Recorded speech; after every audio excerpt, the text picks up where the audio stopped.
Tonight on Ramblers Unleashed, will J-Bone be able to see his way to his computer to join the show? Will Baron rebel against his catchphrase? And will best friends Max and Dizzy have something to say about She Who Will Not Be Named? Tune in now to find out. This video contains gratuitous use of profanity and uncomfortable pauses to compensate for lack of professionalism and original thought. Viewer discretion advised. The wrestling podcast that sets all other podcasts apart. Covering news from the world of WWE, AEW, TNA, and more. Your favorite weekly episodic podcast, Ramblers Unleashed, starts now. Starts now on a very special edition, a Monday night edition of Ramblers Unleashed. Welcome to it. My name is Dizzy. Alongside me, my fellow Ramblers, and we're down one tonight. And that is because J-Bone's not on assignment, but apparently he got lost on the way to the computer to do the show. So we don't know where the hell he is. He could be. We called him. We told him, tell us where you're at. We'll guide you the rest of the way in. And he couldn't tell us. The sign was too fuzzy for his eyes. Yeah. Let's not throw shade on my best friend. I know you two love to just go back and forth saying you guys are the best friends, but me and J-Bone are the true best friends. And let me tell you, he just left the house. We had Culver's again. So, it's a long drive, so he's obviously not going to be on tonight's show, but he's doing well, and I'm glad I was able to give him some edibles, and hopefully he drives safe. Well, Max, there you go. He's a fucking traitor again. Again. Oh, what are we going to do with you, man? You guys halfway put me back into the clique, and then, kind of teetered me in there, and didn't fully let me back in. So what are you talking about? I'm gonna have to develop my own clique now. What are you talking about? We let you back in. We did.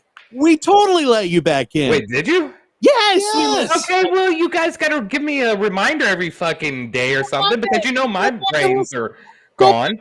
Go back and listen to the past show, man. Yeah, we told you. Wait, we told you were back in our good graces. We even changed your name back in the messenger chat so it doesn't say traitor anymore. Only one that says traitor now is J-Bone. Now we have to change it again. Good job, Baron. Thanks. Appreciate that was all for show, folks. I mean, J-Bone didn't come over. We didn't have Culver's. Now you want to backpedal. Now you want to backpedal and say, we didn't have Culver's. Max, do you believe him? If you had asked me earlier today, I would have said, no, I don't believe him. But I almost think he was just trying to help J-Bone out and make him not look as old. Okay. All right. Max, if you believe him, I'm going with my best friend. Baron, you're on thin ice, buddy. You're on I'm teetering, boys. I'm teetering. You're on very thin ice. Very thin ice. So we will find where J-Bone went because we have no freaking clue. We don't know if this guy's telling the truth or if he's a liar. We don't know, man. We're lost on this. But let me introduce my best friend, the one who's not a liar, the neighborhood heel, a man with more wrestling knowledge in his pinky finger than Tony Khan could ever muster up with his toy figures, and the only guy that I know that pops bigger for Joel Gertner than any of us. You, Baron, can address him as Mr. Magus for now until you're fully forgiven, but the rest of us can call him the mighty Maximus Magus. Golfers clap. Max, how are you, buddy? I'm doing very well. I had a very early day today. I got to enjoy some Raw without interruption, except for, since I started my day at 2:30 in the morning, I dozed a little bit. But I'm doing pretty well. I'm glad to be here tonight on a special night. Yes, very special night. That's because I probably won't be here tomorrow because I've got something else going on. So that's why we're doing it tonight, and we're happy to be here. Max, we have your From the Desk of Max Magus coming up later on in the program, and this is a doozy. Last but not least, let's introduce the man that is higher than a 747 jet airliner and a fucking liar, our resident happy guy whose catchphrase is and will always be Baron, please. 420, 999. Ladies and gentlemen, golfers clap for the one, the only Baron. How are you, sir? Thank you. Well, I'm doing good, man. It feels weird. It's Monday. It's start of the week. Busy, usually pretty busy day for me, but you know what? I had to come get on the show with the boys and talk a little wrestling. You also had to lie, too. Jerry, it's not a lie if you believe it. George Costanza once said that, and I believed it at that moment. So you know what? It's not a lie. Oh, the verdict is still out on that, man. I just can't believe it. Just can't believe it. Like I said, we'll figure out where J-Bone is probably next week. I don't know where the hell he is. But guys, this has been a pretty interesting day, full of news, full of we had Raw earlier. Did you guys? I know Max just said he watched it. Baron, did you watch? I had it on my third monitor, so I was able to watch a little bit of it. I know we talked about it in previous shows and in our chat. I totally forgot that it was an early show because they were in Scotland. Yeah. So I do like those shows, and I wish we had more PLEs like that. I enjoyed that stint where they had the PLEs early in the day. But yeah, it was good from everything I've seen.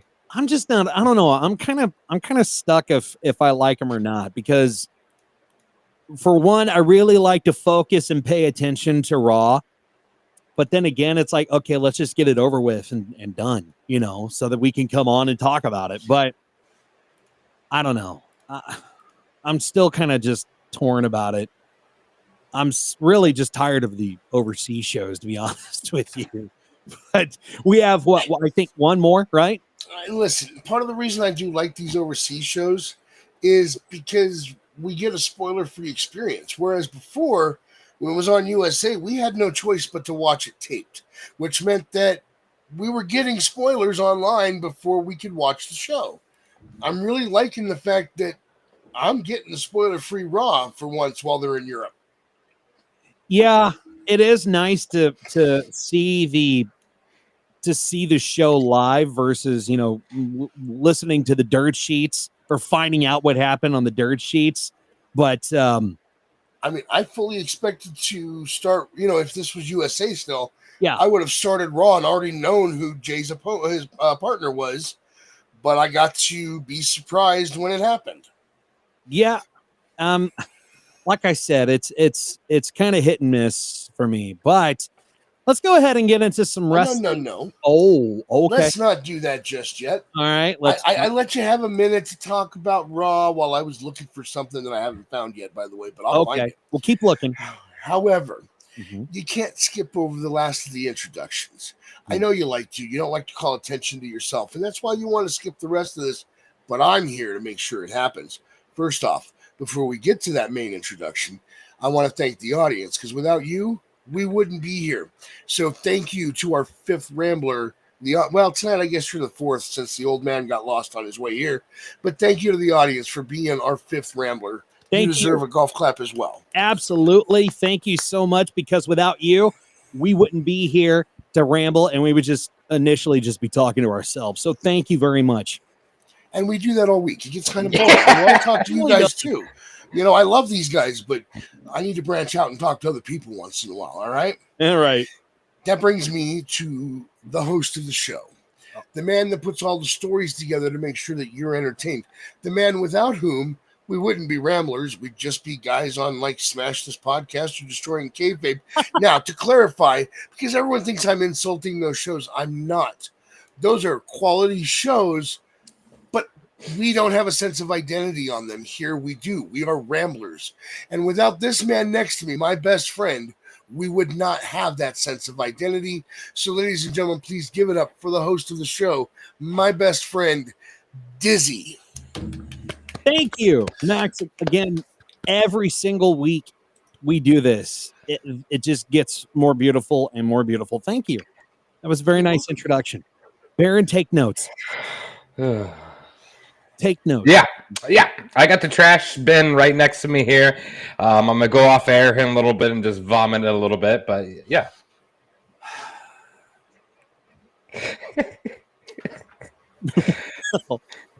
I see how I know how you feel now. Thank you.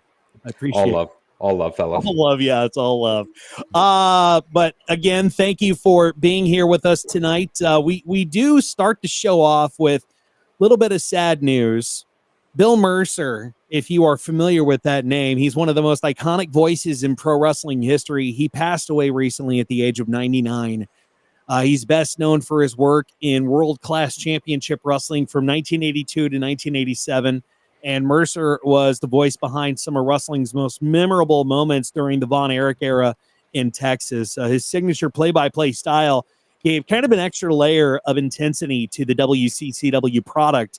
And fans still remember him as the calm, commanding voice behind all that chaos. But Mercer's career went far beyond the squared circle. He's a respected journalist and sportscaster. He worked play-by-play across multiple sports, including baseball, football, and basketball.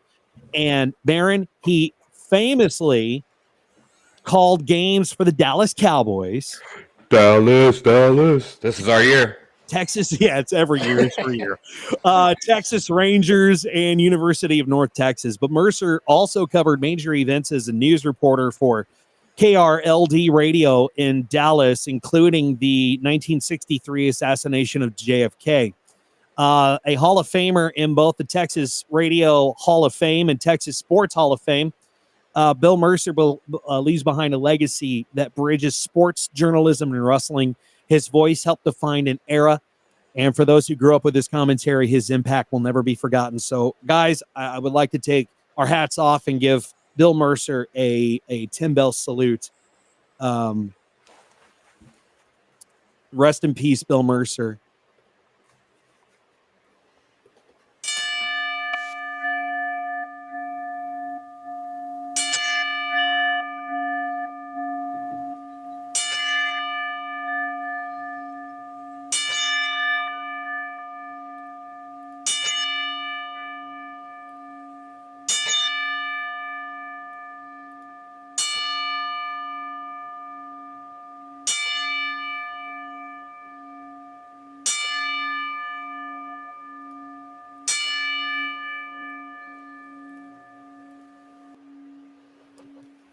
Rest in peace to Bill Mercer. Your contributions to this sport outweigh everything, honestly. Thank you for your contributions to professional wrestling, and you will certainly be missed. 99 years old, though. That's quite the life, man. Quite the life. Baron, you have some fans, man. Apparently freaking Punk said, hey, at least I got a best friend out there that's sticking with me. And you know what? That's the most important one, Max. That's the fans. Yeah. He's got a point, Max. And even Courtney says, Baron. The fans, Max. Remember that when you pick your best friends, bud. Yeah, for the record, the fans love me too. They do. They do love Max. I'm not sure why. I'm the bad guy, but they love me. That's probably why they love you, buddy. Guys, guess who just signed to WWE and is WWE bound? We've been talking about this for a very, very long time, and that is Rey Fenix. And it is no longer just speculation. After weeks of cryptic teases and behind-the-scenes movement, confirmation has finally come in. And according to Fightful Espanol, backed by Sean Ross Sapp, quote, Phoenix is under contract with WWE, end quote. Now, Russell Votes also added that Phoenix has signed or is close to signing a deal, and creative pitches for his arrival have already are already being made. And WWE is reportedly so confident in his debut that merchandise is being worked on as well. Phoenix quietly exited AEW earlier this month after being granted his release, and despite AEW having the option to extend his deal due to injury time, they let him walk, reportedly under a non-disparagement clause following, quote, vague allegations about inhumane treatment, end quote. Now, AEW really never publicly addressed the situation. Originally, our partners at Ringside News learned that WWE was planning for Fenix to land on SmackDown. However, in typical WWE fashion, nothing is 100% locked in until it happens on TV. Now, whether he debuts before or after WrestleMania 41 remains to be seen, but the momentum of behind this arrival is very, very, very real. And Max, we've been talking about this for ever since we knew that he was in a deal or still under contract with AEW for injury time. We knew that this was possibly going to happen. Yeah, I mean, we speculated on how long it was going to take him to get out of his contract. We talked about the fact that he would most likely go join his brother in WWE. And here we are. And it's official. He's going to be part of the WWE. And it remains to be seen what his capacity will be. We've talked about this before. So we originally talked about the possibility of him being the lucha that Gable was learning from. Now apparently it's El Grande Americano that Gable was learning from, I guess. So maybe that's not the direction they're going to go with Fenix. But after what we saw on Raw today, I'm thinking that maybe he is going to join his brother almost immediately, because it looks like we need a sixth man for his six-man tag. I'm kind of leaning towards that too, Baron. I mean, it would only make sense at this point, right? Yeah, but I feel like the direction for Penta at Mania would be for the title, right? Yeah. I against Braun? I mean, like, that's still, I mean, yeah, it just depends on how they sway this whole storyline with the Judgment Day now getting involved. Who knows? I mean, Rey Fenix may be sent out there to play like a protector for Penta. You know, I don't know. Yeah, I mean, obviously, there's a good chance that they pair those two together, but I personally don't want to see that. I think Penta right now doesn't need a tag team or need a partner in any way at all. I think him on a solo run would be perfect. And I think that's the direction they're going to end up going. I feel like maybe there might be a ladder match for that title at Mania that hasn't been announced yet. So we're going to get a lot more people involved. But I really think Phoenix should be put on the opposite show. Let him do the same thing Penta's doing on the show currently, and let them go. I don't think they need to be a tag team right now. I don't think the tag team division is that strong to really need another tag team. That's like they'll just kind of get lost in the second. That's kind of interesting to put in, to put it all into perspective. No, you're right, Baron. The tag team division is not that strong right now. Should they put Phoenix on SmackDown and let him build his character there versus, throwing him on Raw with Penta and then later on joining up with his brother? That would make sense to me. But does Phoenix have what Penta has? Like, Penta has that aura where him just walking out to the ring, it's just like, oh shit, Yeah. So they would have to do something along those lines with him. Regardless what they do with him, I think he'll go over well. I just don't want to see him be thrown into a tag team right now.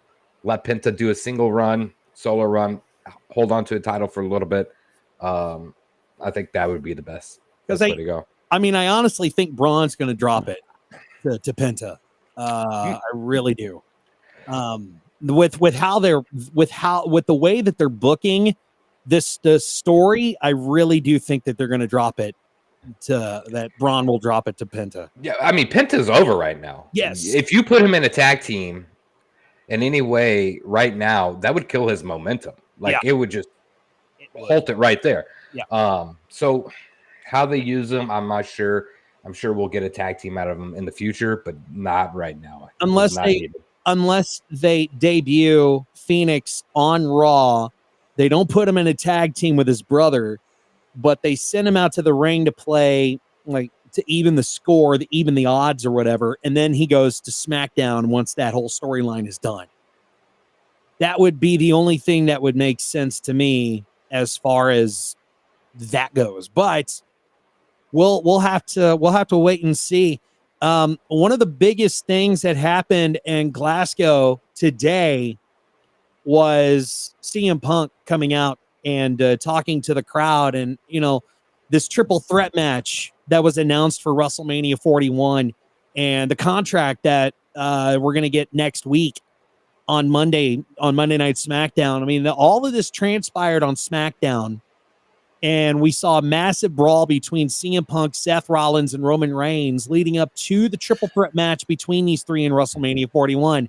And just today, CM Punk made his way out to the Glasgow crowd at Monday Night Raw to announce that the contract signing will take place in London next Monday at Raw. Now, during the promo, Punk said that he's a bit pissed off, which was hard for him considering the amazing reception he received from the Glasgow crowd. The Punk then mentioned his triple threat match and the road that brought him there. That's when Punk mentioned that Roman Reigns' wise man isn't just his wise man, which is those are very, very interesting words. He said that they will have a contract signing on SmackDown this Friday. Oh, it's on SmackDown. I'm sorry. Fans started booing because it wasn't happening there. That's when CM Punk used the fact that he was there to twist a knife a little bit more. So the story will keep building as we continue on the road to WrestleMania 41. And I apologize. It's on SmackDown that they're going to do the contract signing, not on Monday Night Raw. But the question of the day is, are you looking forward to this triple threat match at WrestleMania 41? Personally, yeah, I'm ready for it, man. Are you guys? Max, we'll start with you. I think they've done an excellent job building it. I know that I predicted a while back that it was probably going to be Punk versus Cody and Seth versus Roman, and they took it in a completely different direction than I was thinking. And I think they've done a really good job of building this. I think the promos that everybody's cut leading up to this have been on fire, especially that first one Punk cut after Elimination Chamber. Mm-hmm. I'm looking forward to this. I can't wait to see what they do with this. I'm curious to find out what Punk's going to do with this, because he's done a lot of talking about how it's not just Roman's wise man, it's also his. And I didn't see the whole thing from Friday night, but as far as I know, he didn't exactly tell us what the favor was yet. So I'm intrigued to see where we're going next. Yeah, that damn favor, man. I've been holding on to that favor for, what was that, like 3 months ago when he mentioned that? I don't remember what show it was. Was it War Games? It was War Games. Okay, yeah. And I bring it up week to week because I want to know what the fucking favor is. Yeah. So, yeah, I want to see how that plays out. I think this match will be great. Unpopular opinion, I'd rather see a different direction with the three of these guys. Title involved, main eventing. I mean, like Roman Reigns, it doesn't really get any bigger than Roman Reigns in wrestling, and CM Punk. I would have liked to see him kind of thrown in with the Cody Rhodes thing, but I understand where they went with the John Cena. Totally fine with it, but it seems odd. This might be one of the first WrestleManias we don't have Roman headlining in the last 4 years, right? You also have to remember that, yeah, that's true. You also have to remember, though, that Punk won the Royal Rumble. So technically, he does have a title shot at WrestleMania 41. Who's it going to be against, though? That's the question. Is this the favor that he keeps talking about with Paul Heyman? Are we going to get a title shot with CM Punk versus whoever, because he's deserved it. He earns it. Yeah, I don't know how that favor plays out. We're also forgetting some of the bloodline here in this whole story. Well, that's true. Solo came and attacked Cody Rhodes a few weeks back. Nothing stemmed from that. There's so many things that could happen, which is what makes this fun, right? Yeah, we're predicting this type of stuff, but in all honesty, I'm not sure how this plays out. This will be a great match. I mean, Seth Rollins and Roman has been building for how many years now? Oh, it's been and CM Punk as well. So it's going to be great. I just wish it was in a different setting because, like I said, this is first time Roman Reigns has not headlined in like 4 years, so it feels weird.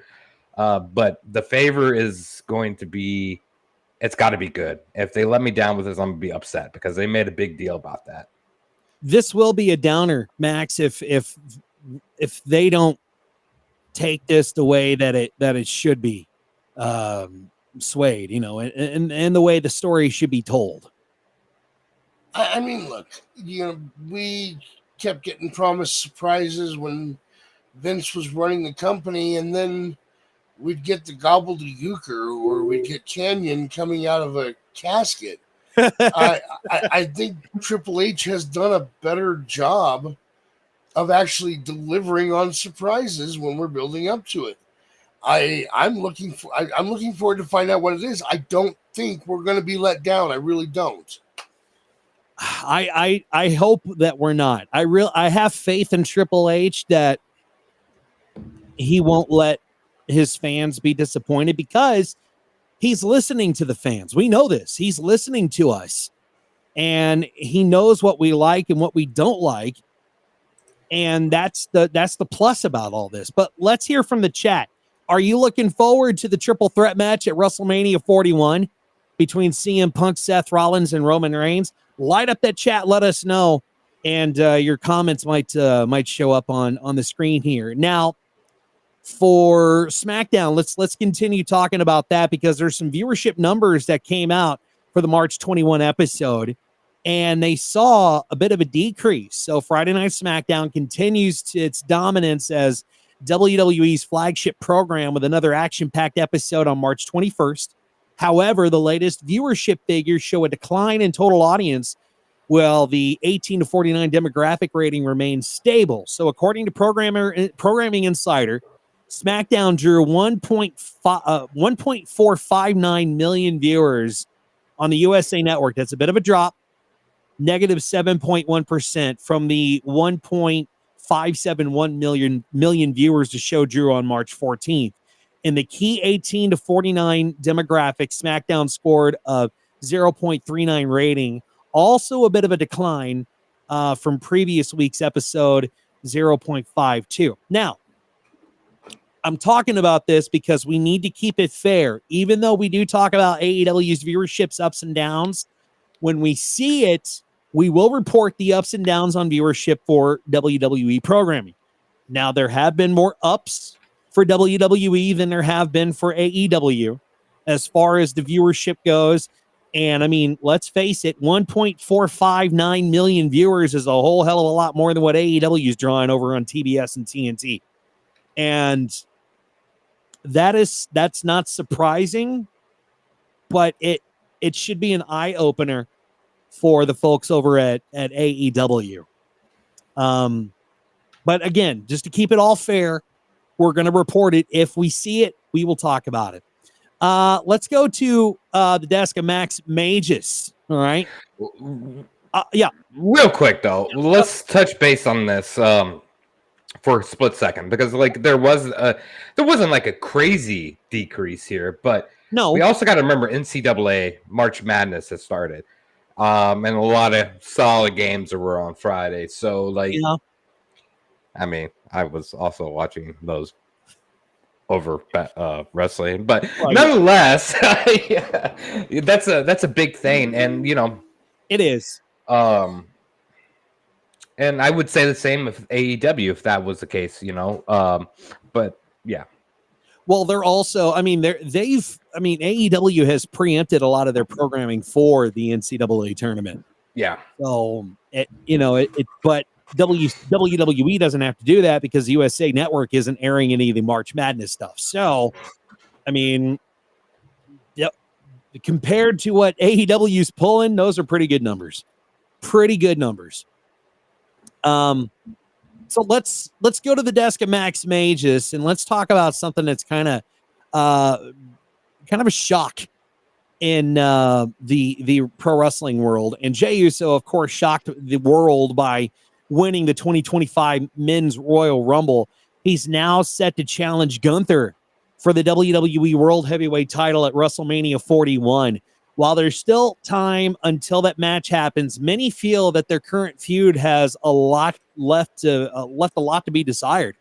In fact, it appears that WWE is now being criticized for making the match mean absolutely nothing. While speaking on brand, Vince Russo, our favorite person, criticized WWE for the way that they've built up Gunther versus Jey Uso for WrestleMania 41, arguing that the match now feels meaningless. He believes WWE has been burying Gunther in the lead up to the event, making him look weak rather than a dominant heel. So according to Russo, Gunther has not been booked as a powerhouse leading into WrestleMania, and instead of an even fight, WWE has made him look like he's losing most of the time.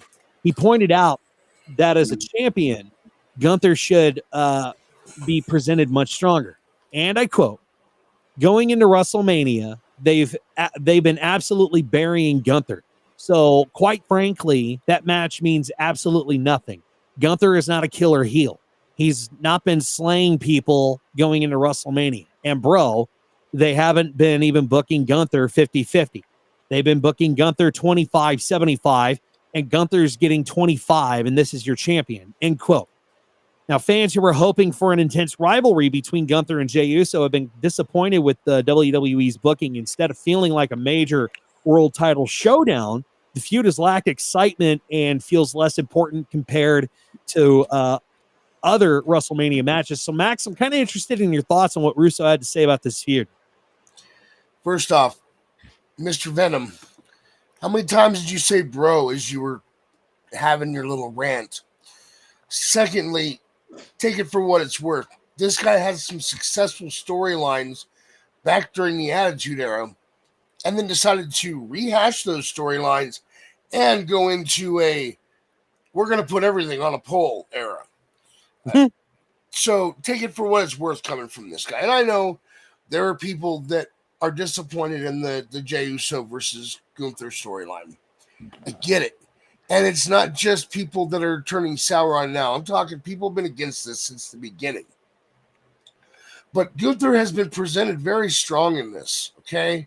Mm-hmm. In fact, just tonight on Raw, he got slapped in the face by Jimmy Uso. And what did he do? Gunther smiled. Big old grin on his face. Mm-hmm. That is showing some strength. You know, he didn't grab the face. He didn't really react much. He just smiled. I think they're building this just fine. I'm excited for it. And here's something that a lot of people don't understand. When you are the champion, you have to look like you're beatable at any given moment. Sure. Whether you're face or heel, you're out there making your opponent look like they could just walk all over you. That's the point of being the champion. A lot of people don't get that. They think the point is, I got the belt and you don't. You're trying to make your opponent look good. So, Russo, when you say that they're making Gunther look weak, I don't know what the hell you're talking about. You're still stuck in the Attitude Era where you had a handful of good stories. And by the way, Judy Bagwell sends her love.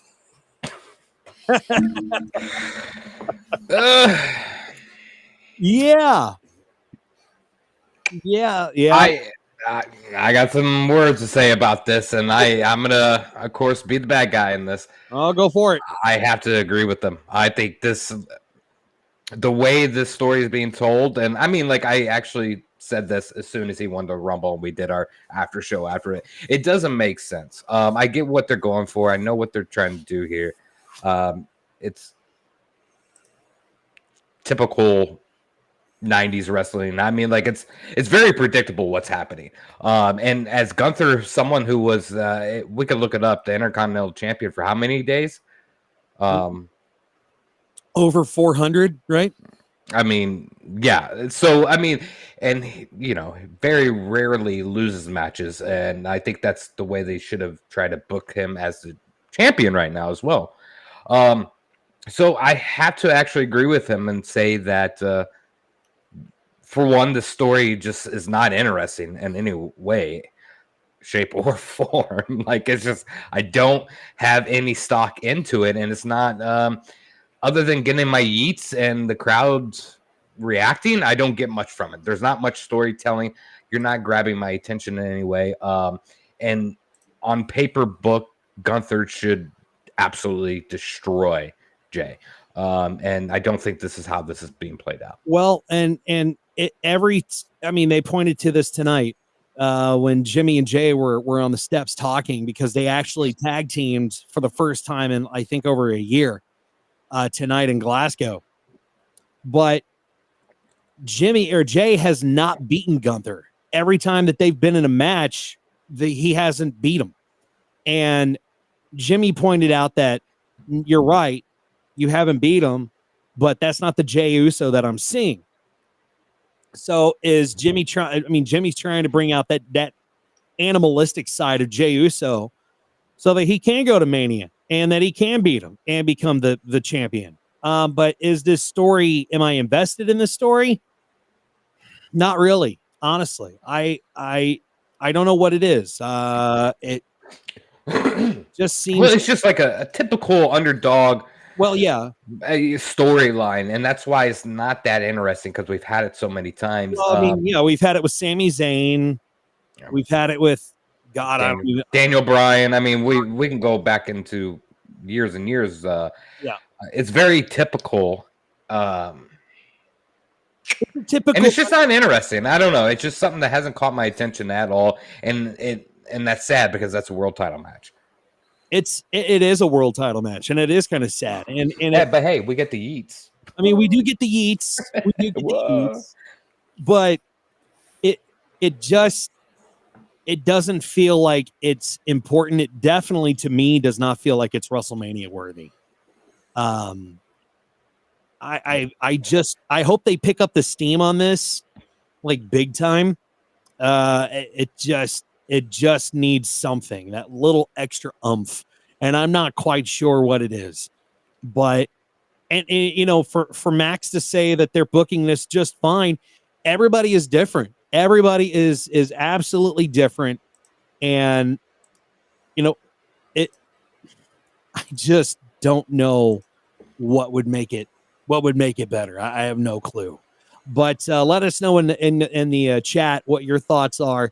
Are you enjoying Gunther versus Jey Uso? Are you looking forward to Gunther versus Jey Uso at WrestleMania? Let us know your thoughts. We love to hear from you. Let's talk about an interesting thing that's was going on over this past week. There were rumors that Hogan's WrestleMania VIP package was off the table due to low sales, but it turns out it isn't canceled after all, just momentarily down for the count. So after WWE on location abruptly yanked the Real American Suite from their official site, fans were convinced that the $9,500 VIP experience, previously slashed to $6,950, was dead and buried. For hours, the link led to a blunt not found error with zero explanation from the company. But in a strange twist, out of a WWE swerve, the suite was mysteriously back online. The booking link was quietly restored after 9 p.m. Eastern time on the 23rd, yesterday, just shortly after reports began circulating that the promotion had been pulled altogether. So the Real American Suite promises a 2-night VIP experience featuring a luxury suite seat at WrestleMania 41 with unlimited food and drinks, meet and greet with Hogan himself, Hogan branded merch, and even a Topgolf hangout with The Miz. No word yet from WWE or On Location about why the link disappeared in the first place, but the timing raised plenty of eyebrows. Hogan's been under a lot of fire lately, as we know. He was booked at WWE's Raw Netflix debut, walked out of a New York meet and greet, and he's currently facing a lawsuit involving his Real American Beer brand after a woman was allegedly injured at an event. Still, WWE seems to be betting that there's enough demand to justify keeping this suite alive, at least for now. Okay, let me take this.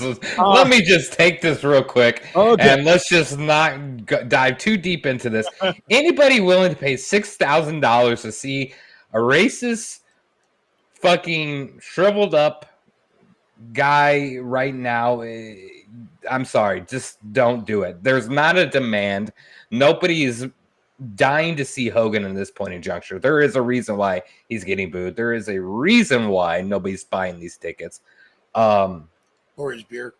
I mean, there is a good reason why you haven't been relevant other than bad publicity in the news for the last 20 years. Okay. I haven't even tried it. I want to try his beer just to see what it tastes like. It probably tastes like disappointment. I'm not even going to say what I want to say because it's going to be rude, but just don't buy it. And it's you guys know my opinion on this matter, but I don't feel like. And then you mentioned you could play Top Golf with The Miz on a Hogan package. What else do I need to say about this? Okay.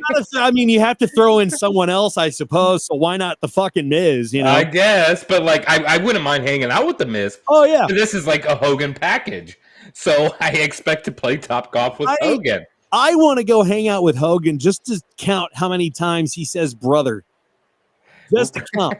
Just to fucking count how many times this dude says brother. Oh, but it's just. It's not surprising that they pulled this and put it back up or anything along those lines. It's just I think WWE should be a little bit smarter on what they're doing with some things, and this is one of them. And yeah, don't try racist beer. I totally agree.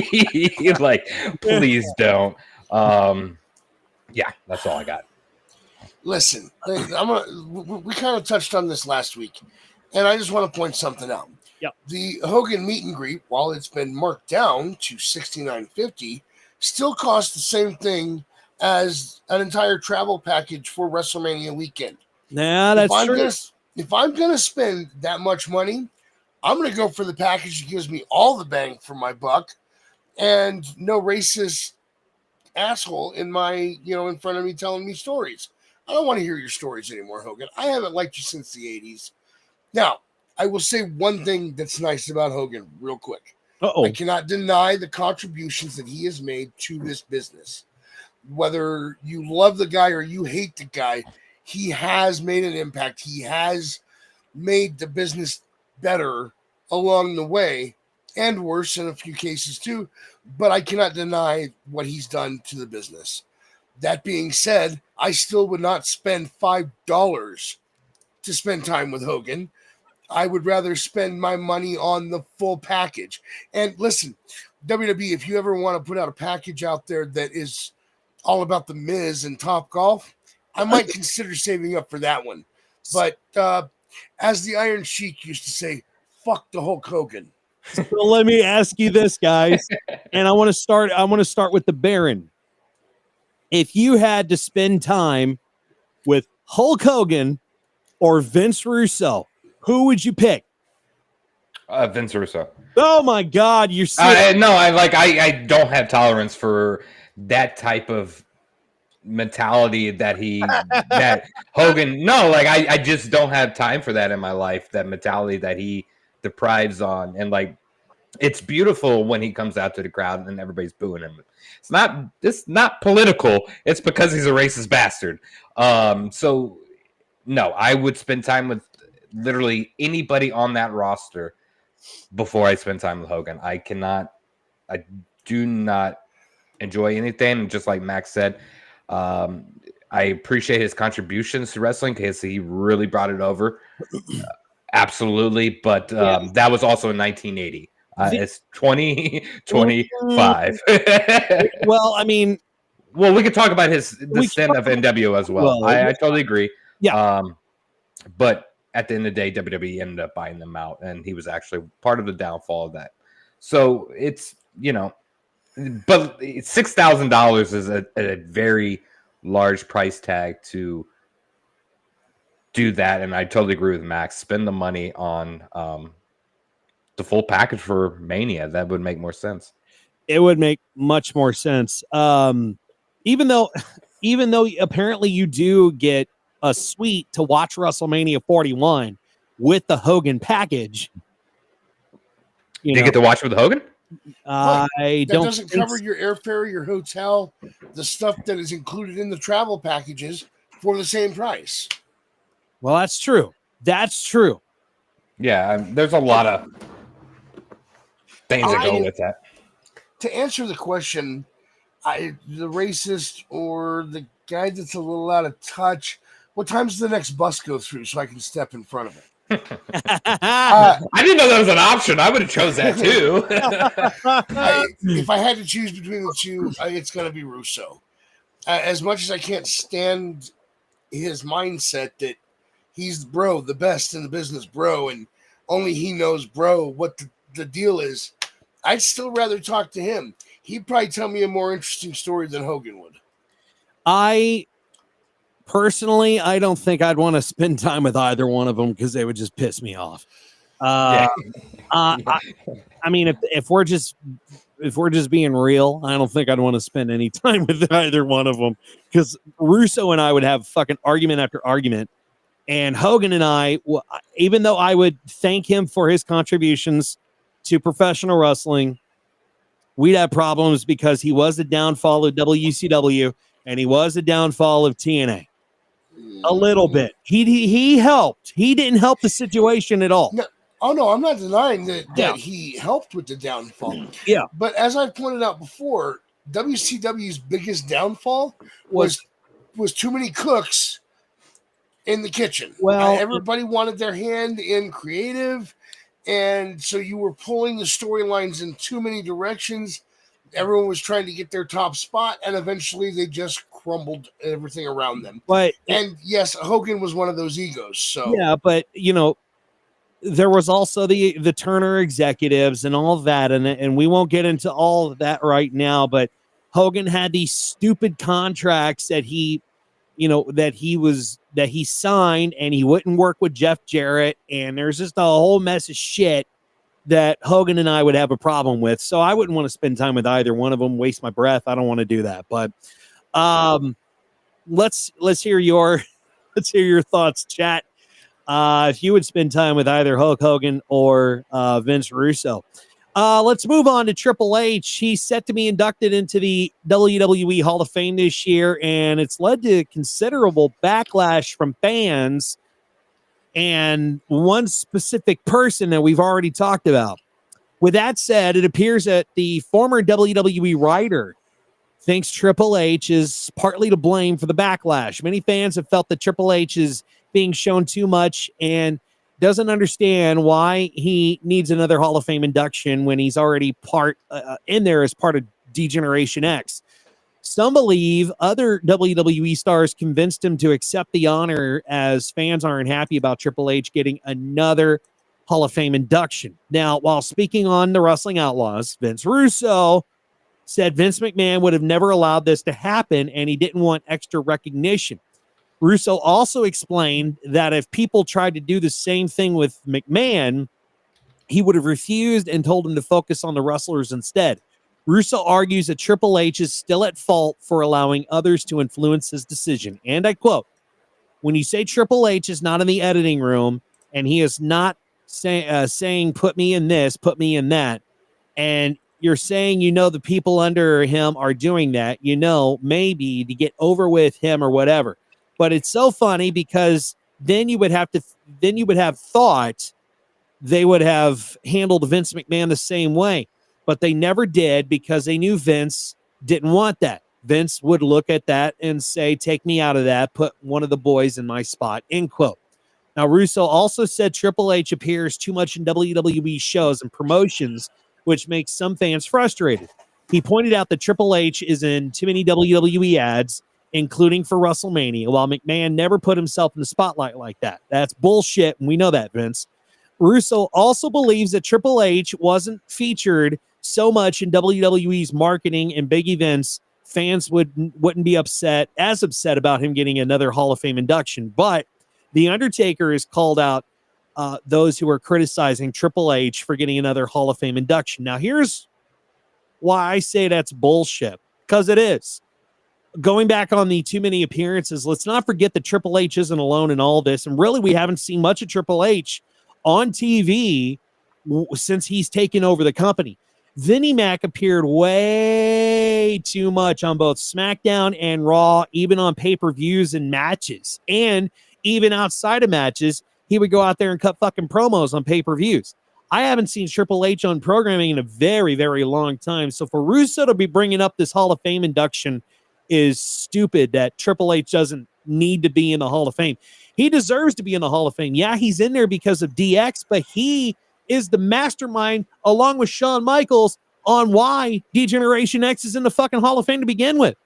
Should it be right now? That's arguable that he should be inducted into the Hall of Fame. Did it play an integral part during the Monday Night Wars and gave us plenty of memorable feuds and created my favorite faction ever? Absolutely. He is one of the reasons why I flipped over to WWF versus WCW, is because I loved DX. I loved Triple H. Triple H is my boy, but let's not forget that Vince McMahon is the same person that wanted to wrestle God. No. He wrestled God. Oh, He wrestled that. He wrestled God. So obviously the last segment we were talking about, who would you rather hang out with, Vince Russo or Hulk Hogan? This comment here would make me absolutely want to hit Vince Russo with the bus instead of stepping in front of it. But I have not heard, and obviously I'm probably not following as many wrestling people in the community as Vince Russo is, heard anybody complain about him being inducted. There's like 10 people already inducted into the Hall of Fame twice. From X-Pac to Shawn Michaels to Kevin Nash. Yeah. The Bret Hart, I think, is in there twice. There's multiple people in there twice. So, yeah. I get the point he's trying to make, because he's executive, that they feel like he's kind of being pushed in there. I get that point. I do. But Triple H's solo run by himself is worthy of being Hall of Fame, whether anybody likes it or not. He had some phenomenal stories, phenomenal matches, rightfully deserved, whether he's executive or not. He's going to be in there 3 times, folks. Evolution will be in there at some point in time. Oh, so, yeah. It's rightfully deserved. He helped carry that company in the early 2000s, as well as, the early ages of the Attitude Era. So, yeah, absolutely. Yeah. Fuck you, Vince Russo. What are you talking about here? I honestly think Triple H deserves to be in the Hall of Fame as many times as he should be, because, yeah, Max, I mean, he was the one to help carry that company on his shoulders, especially during the Monday Night Wars, when their biggest competitor, remember, that DX fucking invaded. Come on. On a tank. Yes. Yeah. Listen, I'm going to, first off, let me point out that I did see complaints from the IWC about this whole thing. And one of the things that I keep hearing over and over and over is, well, Triple H is in charge. Triple H is in charge. Yes, he is in charge of content. He is the chief content officer, which means he is the head of all booking and whatnot. However, there are people that have equal authority level to him, and dare I say, more authority than him, like The Rock. And if your wife comes to you and says, hey, we've been having a chat without you, and we've decided that you're going to get inducted solo into the Hall of Fame this year, you don't tell your wife no. Especially you when want to piss her off. Yeah, exactly. And that's what happened. Stephanie went behind his back, negotiated with the powers that be, and they all agreed that Triple H should be inducted. They didn't give him a choice. So for all you naysayers out there that are bitching that as an executive, He's putting himself in the Hall of Fame and taking a spot from one of the boys. What you're really saying is you're jealous that he took a spot away from you. And by the way, I don't think you were up for a nomination this year, Russo. Sorry. Woo! Shots fired. Well, tell us, do you think Triple H deserves another Hall of Fame induction? Let us know in the chat and sound off. It's official, guys. Endeavor is now private again. The sports and entertainment giant just completed a massive $25 billion take private deal with a Silver Lake buying up all the remaining shares that they didn't already own in what's being called the, quote, largest ever private equity sponsor public to private investment in the media and entertainment sector, end quote. Endeavor has been pulled off the New York Stock Exchange and is shifting gears under a brand new structure.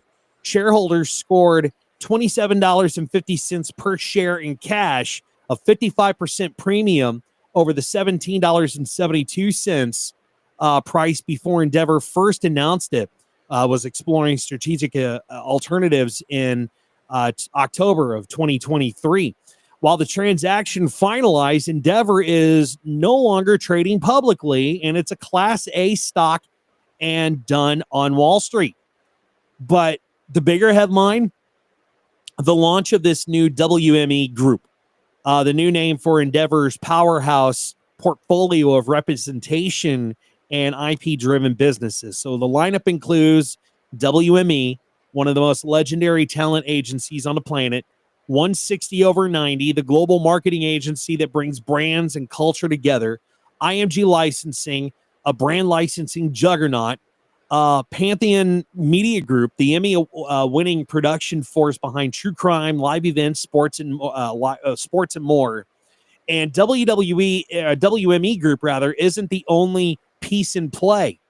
Endeavor still owns a controlling stake in TKO Group Holdings, which includes UFC, WWE, and now PBR.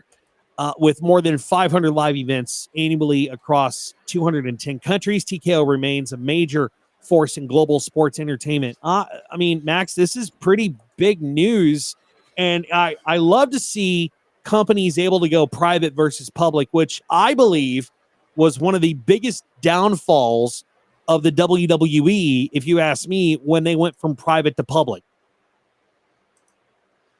I didn't mind the stocks being public. It allowed more information to get out there so that people, and the right information. I don't mean like creative decisions and storylines. You don't want those getting out, which is part of the reason I hate the dirt sheets. But some information is okay to be released. I kind of liked knowing that Triple H made about twice as much as the average wrestler when he was still wrestling. I thought that was fun information. And with a public company, that's the sort of thing that gets published, is the salaries. Mm-hmm. I'm not surprised by this move, though. I kind of expected TKO was eventually going to go private again. It makes sense for them. I honestly, as much as I enjoyed having access to certain information, I just can't bring myself to carry the way. As long as Triple H keeps providing us with quality content, that's what matters most. Well, and just to clarify this, private companies are owned by founders, executive management, and private investors. Public companies are owned by members of the public who purchase company stock, as well as personnel with companies, founders, managers, employees, etc., who possess shares of company stock as a result of the IPO and purchases. Like I said, I think one of the biggest downfalls of World Wrestling Entertainment is when they switched from being a privately owned entity to a public owned entity and enter the New York Stock Exchange. I just feel like that is where the biggest downfall happened with World Wrestling Entertainment, or back then World Wrestling Federation. I think this is pretty big news for Endeavor. I really do think that WWE is in the right spot with Endeavor. being, joining forces with the likes of UFC and the PBR, which has nothing to do with professional wrestling, but it is what it is. I'm just excited to see where Endeavor takes World Wrestling Entertainment, and I don't think Triple H is gonna let it go astray, which is good news, But it is time for Baron's Buzzkill moment, and sir, I'm back. I'm glad that you're back. I'm back. Yeah, and this is concerning Alberto Del Rio. He is at the major center of controversy after an altercation with fans at a recent AAA event that spiraled out of control. And now Conan is revealing exactly what went down behind the scenes. So as a result of the incident, Del Rio has been hit with a 180-day suspension by the Tijuana Wrestling Commission. The situation, Baron, unfolded during a AAA show in Tijuana where Del Rio was working as a heel.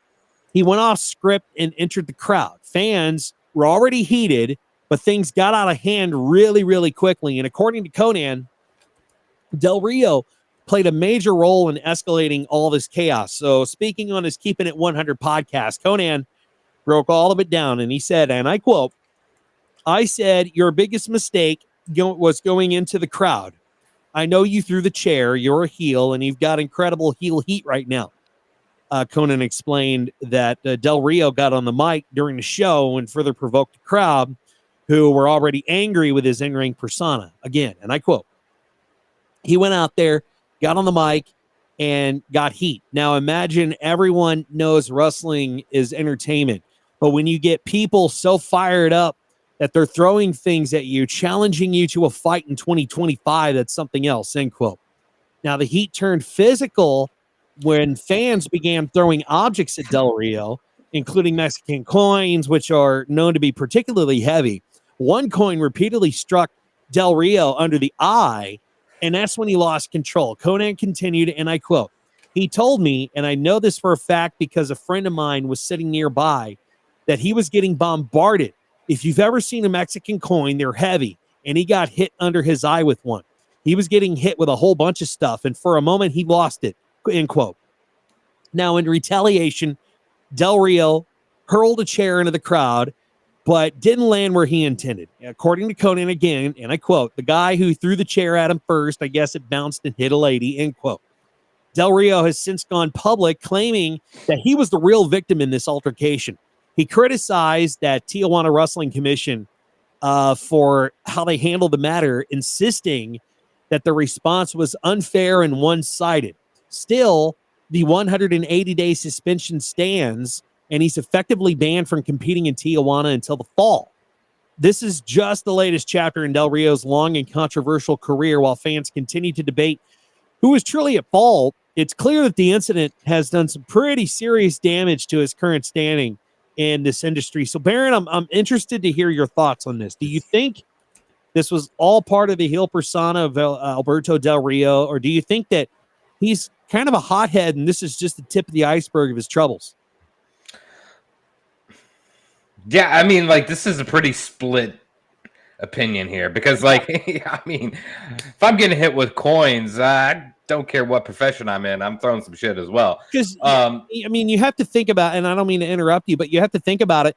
When Hogan and the NWO first debuted on, actually, like, on that pay-per-view or wherever it was, when they first came out and said, you know what, screw the fans, look at all the shit that was being thrown into the ring. Now, it wasn't coins, but it was still like drinks. It was paper. It was, food. It was popcorn. It was everything. Yeah, but that's a different scenario because that was so cool.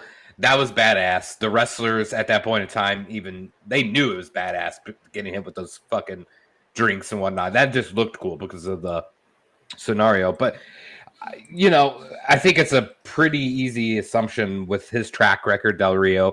It doesn't matter what promotions he is in. He's definitely hot-headed, overreacts to everything. The stories that came out with him and Paige and shit that he did to her, like he sounds like a complete piece of shit. So there's really no surprise here that he threw a chair and hit someone that it wasn't intended for. But I also do feel like, God damn, that would suck to be hit by coins as well. So I would also be throwing things back. But his track record definitely shows that this is a reoccurring problem. And I sound like a HR fucking human resource manager or something. But like, it's very obvious that he's got some internal issues he needs to take care of. Well, management. Yeah. I'm kind of interested to hear what Max also has to say on this. And I know this is your buzzkill moment, Baron, but Max has been a part of this industry for a very, very long time. That's why he's part of this show. This program is to bring his insight into this. Max, I know you've played a heel character, not only on this show, but you've played a heel character at a Fed. Have you ever been pelted with objects like coins and shit like that? Religious pamphlets. Oh my god! Those little rectangular things, yeah. Oh fuck! I've had those thrown at me too, and I'm not even part of the wrestling. So this is something that took place across 3 shows. The first show where we started all this, Cinco de Mayo. And there were, pretty good crowd of Mexicans at our show. And so originally the main event was we were supposed to take a guy on who in real life he was part of the reserves. And he'd gotten injured doing the reserves the weekend before, so he was unable to be in the match to go after Romeo's title, and I was managing Romeo. So we opened the show, apologized for that, explained that he would be unable to be in the show. Romeo was like, cool, I get the night off. No, I found a replacement that's going to take my place. So we had this guy, Jesus, that was going to fill in. Well, Jesus comes down when he's introduced. He's got the Mexican flag with him at Cinco de Mayo. We're playing it up. We're trying to play to these fans, right? Yeah. So Jesus comes out with the Mexican flag. We get everything set up and ready. We come back down for the main event. And it's Romeo versus Jesus. And the guy who couldn't wrestle, it's been so long, I can't remember his name now. And I were, of course, at ringside. And the Mexican flag was actually sitting over near the ring. And at one point, I started to get involved, and the guy that was watching Jesus' back comes chasing after me. So I run around the ring, and at one point, I'm like, oh, there's the flag, and I just grab it as I run by. And I end up leading him around all the way back up the aisle to the back. He comes through the curtain, and all you see is that flag come down through the curtain, and he goes down. So I just step over him with the flag in hand, walk back down to the ring, put it right up against the corner post, and go back to doing what I was doing. Well, Romeo ends up winning the match, grabs that flag, drops trow, and flosses with the Mexican flag. Oh, no. Very next show, by the way, that led to some fun post-show, but that's not the point of the story. The point of the story is the religious pamphlets, which I can understand. You're thinking, how are we going to get to religious pamphlets from that? Oh, just wait. It gets better. So at the very next show, the commissioner comes out and demands that we apologize for what happened on Cinco de Mayo, or we're suspended indefinitely. And Romeo's like, I'm not apologizing for anything. I stopped him. I said, listen, let me handle this. All right. This is why you have me. I'm your mouthpiece. I'll take care of this. I said, you know what? And our commissioner's name was Theodore Narvaez, and I used to call him Teddy Ruxpin. So I was like, you know what, Teddy Ruxpin, you are absolutely right. We should apologize for what happened. So you know what? Right now, let me just say, I'm sorry. I am sorry that these people have so little lives that this was that big of a deal to them. I'm sorry that we didn't have more nationalities there to piss off. I'm sorry we didn't have religious people there to piss off. So Theodore accepts my apology, says, fine, this is what you guys are doing tonight. Next show is a free show. It's an outdoor show at a trailer park. Guess who's sponsoring the show? Oh, a church. Oh, Lord. So main event of the evening is actually not involving Romeo. It's Rowdy Knight versus Sinjin Tiger Smith. And I was very well known for telling Tiger to stay down, asking him where his litter box was, stuff like that. Well, this match is a pool match. You have to put your opponent in the pool to win the match. So we get over, we work our way from the ring to the pool, and I'm standing back, and all of a sudden I'm feeling stuff hitting me from behind, and I'm like, what the hell is going on? So I look over my shoulder and I see these little rectangular packets come flying in from the fans. They're flinging these things at me. Now, I had a totally different reaction than some of the wrestlers might. And just to clarify, people were going to the table and the church was going, hey, take this stack. When you see Max, I think you know what to do with it. So the church was advocating this. And yeah, so I turn around and I see that they're flinging these at me. And I almost broke. All right. I almost started laughing at the situation. But instead, we had this guy that used to take pictures at the shows for that company. He would also take video footage sometimes, and he was kind of standing off to my side, and I kind of stepped over to him and I said, you need to get security to put a stop to this before I start laughing. I said, they cannot be pelting me with the stuff. Please get them to stop. He's like, what do you want me to do about it? And walks away from me and leaves these people pelting me with these religious pamphlets. So, yeah, I think it's safe to say I've had stuff thrown at me at shows. That's crazy. So are you surprised about hearing about Alberto Del Rio getting pelted with like Mexican coins and stuff, with this heel persona that he's got? No. I mean, as a bad guy, you draw the ire of the fans, and it's not as common anymore, at least not here in the U.S. But there was a time when that's how people expressed their disappointment or their outrage towards a heel. I mean, for many years late in the show, you would see trash flying into the ring during the main event. Sure. There was an ECW show where you saw steel chairs fly into the ring and during the main event. And I mean, that ring was full of steel chairs by the end. We had a guy named Don Juan back before I was doing managing stuff. I was just doing security. And he was on his way down to the ring for a match. And somebody's throwing cans at the ring and they hit him in the eye.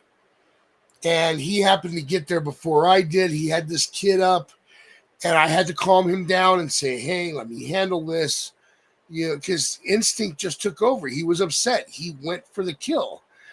I can understand where that comes in, but throwing a chair into the audience is a bad idea no matter who you are. At least in this case, the guy that I stopped only had a hold of the kid's shirt. Adrenaline takes over. You're going to give into your emotions, but as a professional wrestler, you have to remember they weren't out to hurt you. And if they were out to hurt you, you need to continue with the show and let us handle it. Let security handle it. Let other people handle it, because cooler heads will prevail and nobody's going to end up in the hospital if we do our job. Yeah. So let this be a reminder to you. If you are at a show and you do something stupid, while the wrestlers do have the green light to physically take you down, you don't want them to do that. I don't care how cool it sounds. You don't want them to do that. Please comport yourself appropriately when you go to a wrestling show, and do not throw things at people. Don't physically attack wrestlers. Don't jump the barricade. That's a big one. Don't jump the barricade. Right. This is any event for that matter, whether it's wrestling, any kind of music. I see it happen in music, music events. Just why? What are you doing? I've seen it happen in baseball. I've seen it happen in football, soccer. I mean, it happens everywhere. And, this is going to kind of coincide with our piece of AEW news, but you have to think about it, man. Back in the 80s and the 70s, before all the dirt sheets, when a heel had real fucking heat, there were fans in the crowd that would go to these shows and watch the heel do what they're doing and physically be pissed, and they'd want to go fight him in the parking lot. I mean, watch Dark Side of the Ring, which, by the way, the new season is going to air soon. Go watch Dark Side of the Ring. These wrestlers will tell you, like, look, we had our lives threatened. We've had guns pointed at us. We've had our cars vandalized. We've had everything happen to us that you can possibly even think of. And that is what a heel is supposed to do. He's supposed to drive those emotions out of you. Like, oh, I fucking hate you for doing this to this guy. But then again, you have to, it's where kayfabe blurs real life. That's where the line really starts to get blurred. And for Alberto Del Rio to physically throw chairs and physically throw stuff at people, even though you're being pelted with Mexican coins, Max had it right. You're a professional wrestler. You need to hold yourself to a higher standard over everybody else and let cooler heads prevail and let security handle this, even if they had security. I don't know. I wasn't there. But the thing is, did he go overboard with this? Totally. Completely went overboard. Should he have handled it differently? Absolutely. But we know who Alberto Del Rio is. We know that he's a bit of a hothead. We know that he tends to, I wouldn't say he's chauvinistic. I would say he's just really, really self-centered when it comes to not just a heel persona, but in real life. And this kind of coincides with this next story that we have as we move on to AEW news. Mercedes Moné, she's never one to hold back, and now she's chimed in on this whole wild ringside chaos that never made it to air during AEW Collision Slam Dunk Sunday. So on March 20, so today, AEW posted bonus footage from the March 23rd broadcast showing a hilarious and unexpected face-off between Chris Jericho and a young fan in the front row. The clip, which didn't make the televised cut, shows Jericho yelling at the kid after he was flipped off. He says, quote, "Do that again, I dare you," end quote. The kid didn't hesitate. He flipped Jericho off again. Jericho, clearly stunned, walked over to the kid, said, quote, "You don't even know what that means," end quote. The kid fired back with, quote, "Yes, I do," end quote, before Jericho threatened to ground him and send him to his room. That's when things went nuclear. The kid replied, "Fuck you." And if that wasn't enough, the little girl nearby mock laughed right in Jericho's face. The clip apparently has been blowing up on AEW social media, but the real kicker came when Mercedes Moné jumped in with her own damn reaction. Quote tweeting the footage, the TBS champ wrote, and I quote, "I would have slapped that kid," end quote.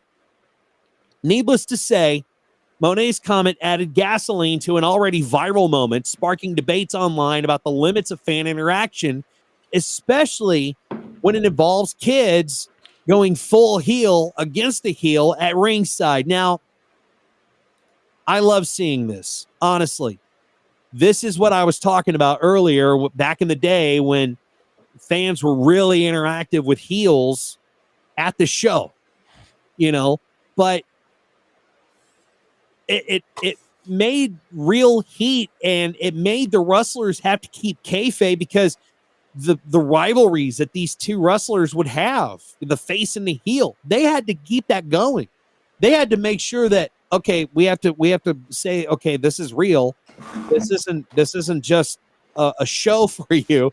We actually hate each other. That's the beauty of this sport. Make it seem real no matter what. And honestly, fuck Mercedes Moné. You mean absolutely nothing to me. You have 4 fucking titles when you should have absolutely none. You're an awful wrestler. You can't cut a fucking promo. You just suck. All right, so shut up and go back to a blood-sucking leech that you are. I'm done with this bitch. I don't like her. I've never liked her. Max, I know you don't like her either. No, absolutely not. So what are your thoughts on Mercedes saying that she would slap the shit out of that kid? Listen, if it's an adult that you're talking about, I don't care. Yeah. It's fine. Say it. But we're talking about a kid. Yeah. Okay. And the people are going to say, oh, you have a double standard. You thought it was okay what Cena said about that kid last week and then again tonight on Raw, but you have a problem with what She Who Shall Not Be Named said. Yes, I do. Because she implied that she would get violent with that child, and Cena just was insulting about it. I don't care how much of a heel you're trying to be. I get it. You're trying to put over that heel persona that, you're trying to get the heat for what you said. There are lines we do not cross, She Who Shall Not Be Named, and that is one of them. Yeah. Threatening violence against a kid, even as part of being a heel, is a line you do not cross. It is not viewed properly in this nation, and it won't be, especially not as long as I'm around doing a wrestling podcast.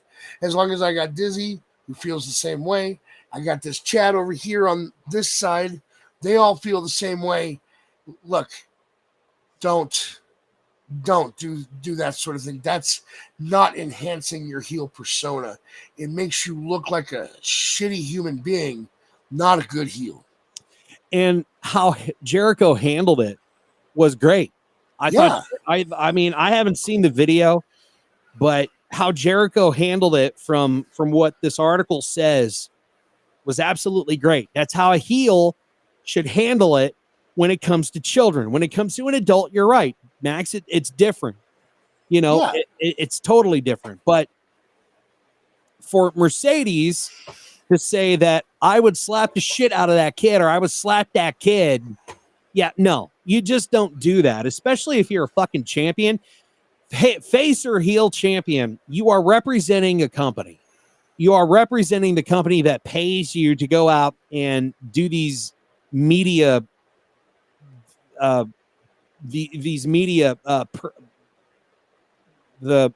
places that you got to show up to represent the company is what I meant to say. So for Mercedes to say that and blur the line again between real and kayfabe, I don't know if she was just playing up to a heel. I don't know what the fuck she was doing, but for her to say, Baron, that she would slap a kid because of an interaction that didn't even involve her, it's a little out of line. Is it out of line or on par for well, it's true. Why can't it be both? Yeah, definitely out of line. Sorry, I guess decided to move my foot and pull the Ethernet cord that I need to get a new one out of my. It's like that clip has broke, so it's just fucking barely in there. Oh yeah, and it's like any slight touch moves it out, and I fucking moved my foot, and I'm like, shit. I was wondering where you went. Yeah, I was like, shit. Oops. But yeah, it's kind of on par for anything she does, and but also you got to play up the heel persona a little bit. I mean, we've heard this from other wrestlers hundreds of times. Just obviously John Cena didn't say he was going to smack a kid. Well, no, in his previous promo, but I mean, like, but there's a way that you do it. Right? Yeah. You got to blur the lines a little bit. And just like I said to Max, I know you were out of the chat, but the way Jericho handled it was great. He handled it just fine. It was Mercedes who crossed the line and said that she would go ahead and smack that kid. She's arrogant and she's very, very full of herself. Oh, absolutely. I'm not a fan of hers in any way. As a heel myself, if I had been in She Who Shall Not Be Named place and I was commenting on a fan interaction that didn't involve me, I'd have said if I'd been there, I'd have slapped that kid's parents for allowing him to do that. Yeah. That's a more appropriate way to go. Don't even bring up joke about violence against kids. Yeah, exactly. Yeah. Well, speaking of violence, there's a lot of violence going on in AEW, especially in the ring, and fans are still trying to wrap their heads about what they witnessed on the March 19th episode of Dynamite. That was a wild match. It was really violent. It sent social media into a frenzy. While fans were bleeding out in the comments, it turns out Warner Brothers Discovery isn't really raising any red flags from Jon Moxley and Adam Copeland's match for the AEW World title. It wasn't just your standard street fight either. It was a no rules war zone. From the moment that Cope attacked Moxley during his entrance, it really never let up. Blood poured, bodies flew, and then it happened. Moxley was suplexed onto a literal bed of nail-covered spikes. They were real spikes. Yes, they stuck into his skin, and yes, it had been teased for years. Backstage reactions were filled with disbelief, though. According to reports, there were a lot of disbelief that this finally happened over a decade of teasing, that type of thing on wrestling TV. And yet, one of the biggest questions fans had afterwards was, how did Warner Brothers Discovery feel about airing that on their network? So Fightful's Sean Ross Sapp answered that during his Q&A podcast, revealing, quote, WBD and AEW have had production meetings every Monday where they usually go over stuff and anything that might seem possibly controversial. I've not heard of them having any issues with it so far, end quote. In other words, they're cool with it for now. But here's my question to you guys. Is AEW becoming more and more violent? And I mean, I know why they're doing it, to garner ratings, but Max, is it going overboard with the amount of violence that we see on a weekly basis with AEW? Listen, the spot, the rest of the match is fine. Mm-hmm. This spot was stupid, as a friend of mine said, for the sake of stupid. And as he pointed out, what they did, excuse me, what would they have done if they couldn't have gotten the board out of his back? Would they have stopped the match? How would they have explained that? What would they have done if the nail was an inch to the right and stabbed Mox in the spine? Somebody was comparing this to something that happened in WWE. That was the post I was actually looking for. And I don't remember what it was, but the thing in WWE was gimmicked, and this obviously wasn't, because you could actually see the skin pull with the bat as they were trying to pull the bat off of Moxley. One of them they're both dangerous, don't get me wrong, but one is dangerous in the most protected way possible, and the other one is dangerous at a stupid level. It's one thing to use that bat, but you got to use it right. And the fact that it got stuck in Moxley's skin was unnecessary. And I suppose maybe they're trying to make up for the exploding ring, but this was not the way to do it. I'm sorry. This could have put Moxley's career on the shelf indefinitely or forever. I would have avoided this personally, and I wouldn't have done that spot. The rest of the match, all for it. That spot was stupid. It was a waste of your career, and you're lucky it didn't go badly. Baron, it makes it seem that, continuously, week in, week out, AEW is on one definite roller coaster when it comes to violence. And we've continuously seen not only those type of spots, but we've seen a lot of blood. We've seen a lot of just pure mayhem on that show. Do you think it's good that we see that every week? No, I've said this on the show for months now. I think it's redundant. I think it's,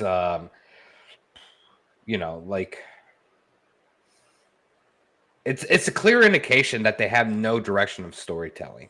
If you have to put violence into your matches, that you're not telling a story in a ring with the violence.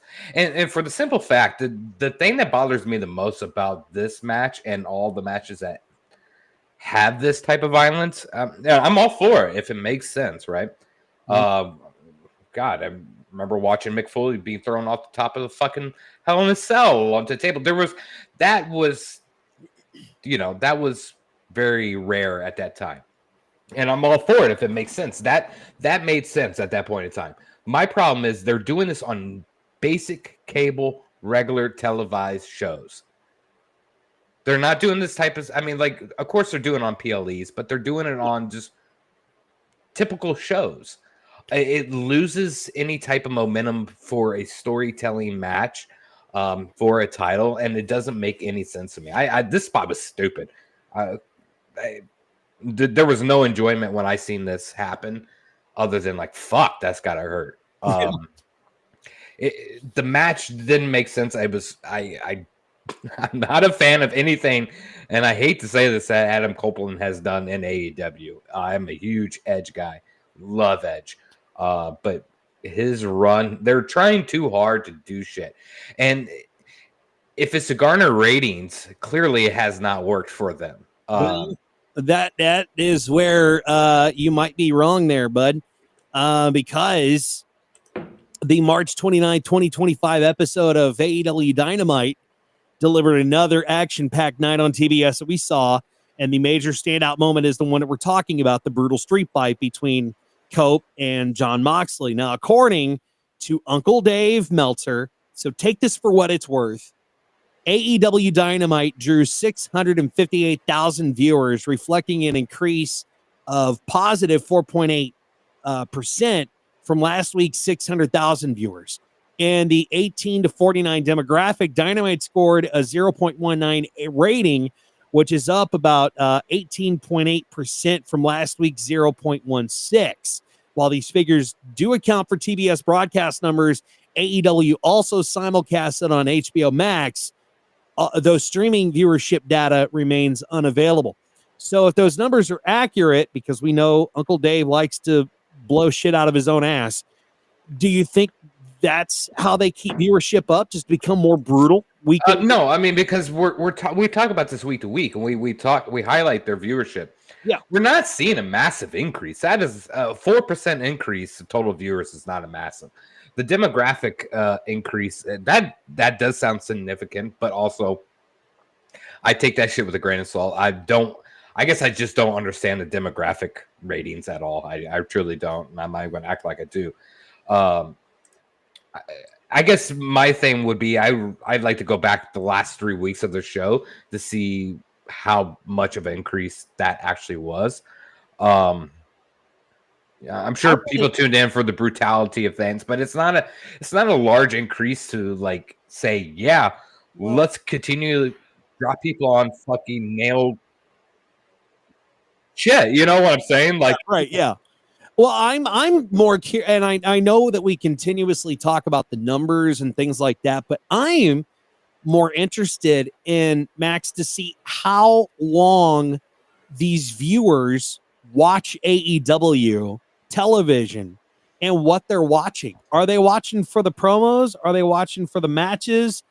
What are they watching, and how long are they watching for? That is what my question is. Well, you got your stands out there that are actually watching because they think they're watching some quality work. And don't get me wrong, some of the match work really is quality work. The story that it's involved in, not so much. Then you have the people that are watching out of morbid curiosity going, dude, have you seen this shit? This shit's so bad it's almost good. And then you have the people that are like, dude, what are you making me watch? Why are you forcing me to watch this? And I think Baron's right. We're not seeing a significant increase in the numbers.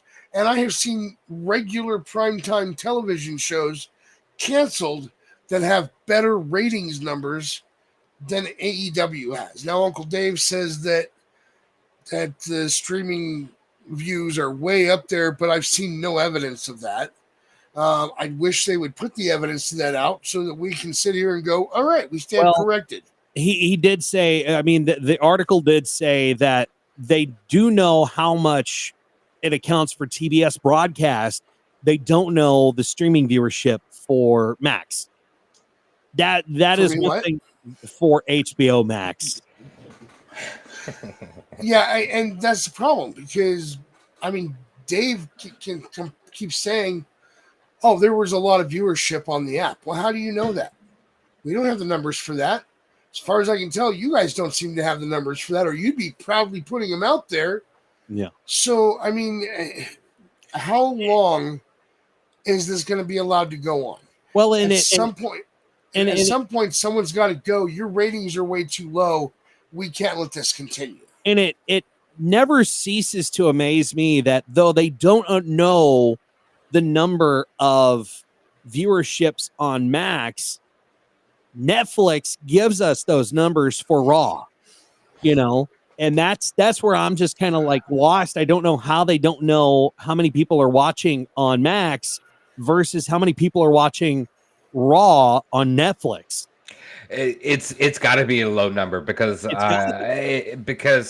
Game of Thrones week after any of their shows on Sunday. Oh yeah, the following week they have the ratings for that. Yeah, that's not live broadcast. I get well. I guess technically it was a live broadcast until it before it goes to the streaming app. Right. Yeah. So I guess there's similarities on that. But regardless of any ratings, it just doesn't make sense to me that it's on regular shows. You know what I'm saying? Like, there's no storytelling. If there was a deep rivalry between these two guys that meant something, I feel like week to week we get these title matches. Week to week we have a title match. Yeah. It seems like, and it doesn't make any fucking sense to me. Love John Moxley, love Adam Copeland, two guys that bodies really should not be enduring this type of stuff. Right. And if it made sense, I would enjoy it and I would understand why it's cool. But to me, I don't need blood every fucking week. I don't need head shots with chairs every single week. I don't need these type of matches every week. It becomes draining. I don't mean to interrupt you, but it becomes whenever you have these week in, week out matches that involve blood and violence and gore and all this, it becomes meaningless. It really does. And that's what a story should do. A story, and I mean, look at the story of how The Rock and Stone Cold built up. We never saw blood from those two until it came to a pay-per-view many months, spanning many months into this story. With AEW, you get blood matches on basic cable. You get blood matches on PLEs. You get blood matches on Collision. You get blood matches here and there and everywhere. You get these cage matches on TV that it's basic cable, And at that point, it just becomes pointless to even continue a story. It's just like, okay, we'll just go out and kill each other, and it's not good storytelling, and it's not how the fans want to see a story. I mean, the fans tune in to see the rivalry between two people, and if that is screwing each other over on matches, or if that's cutting promos on one another, or if that is going to a PLE many months into this feud and actually getting those type of matches that we're seeing on basic cable, that's what we want to see. We want to see these two guys kill each other one by one, like not weekly. We want to see these guys actually go to fight one another because they hate each other, not because, well, this is a weekly show. This is what we do. We're GCW now, basically, on steroids, and I just don't like that. I've never been a fan of that. It's just too much. And I like the occasional blood. I like the occasional, the gore of it. I like that, but not the way that AEW continuously gives us these storylines. And I know that we need to keep moving on with AEW because there's a lot of news, and I know that we could go on and on and on and on and about this, and you can sound off in the chat with your thoughts on that. But AEW is throwing a bit of a party, and it's rewriting history in the process. During the March 23rd episode of Collision, the commentary team dropped a pretty big announcement. AEW Dynamite will air a special Spring Breakthrough episode on April 16th.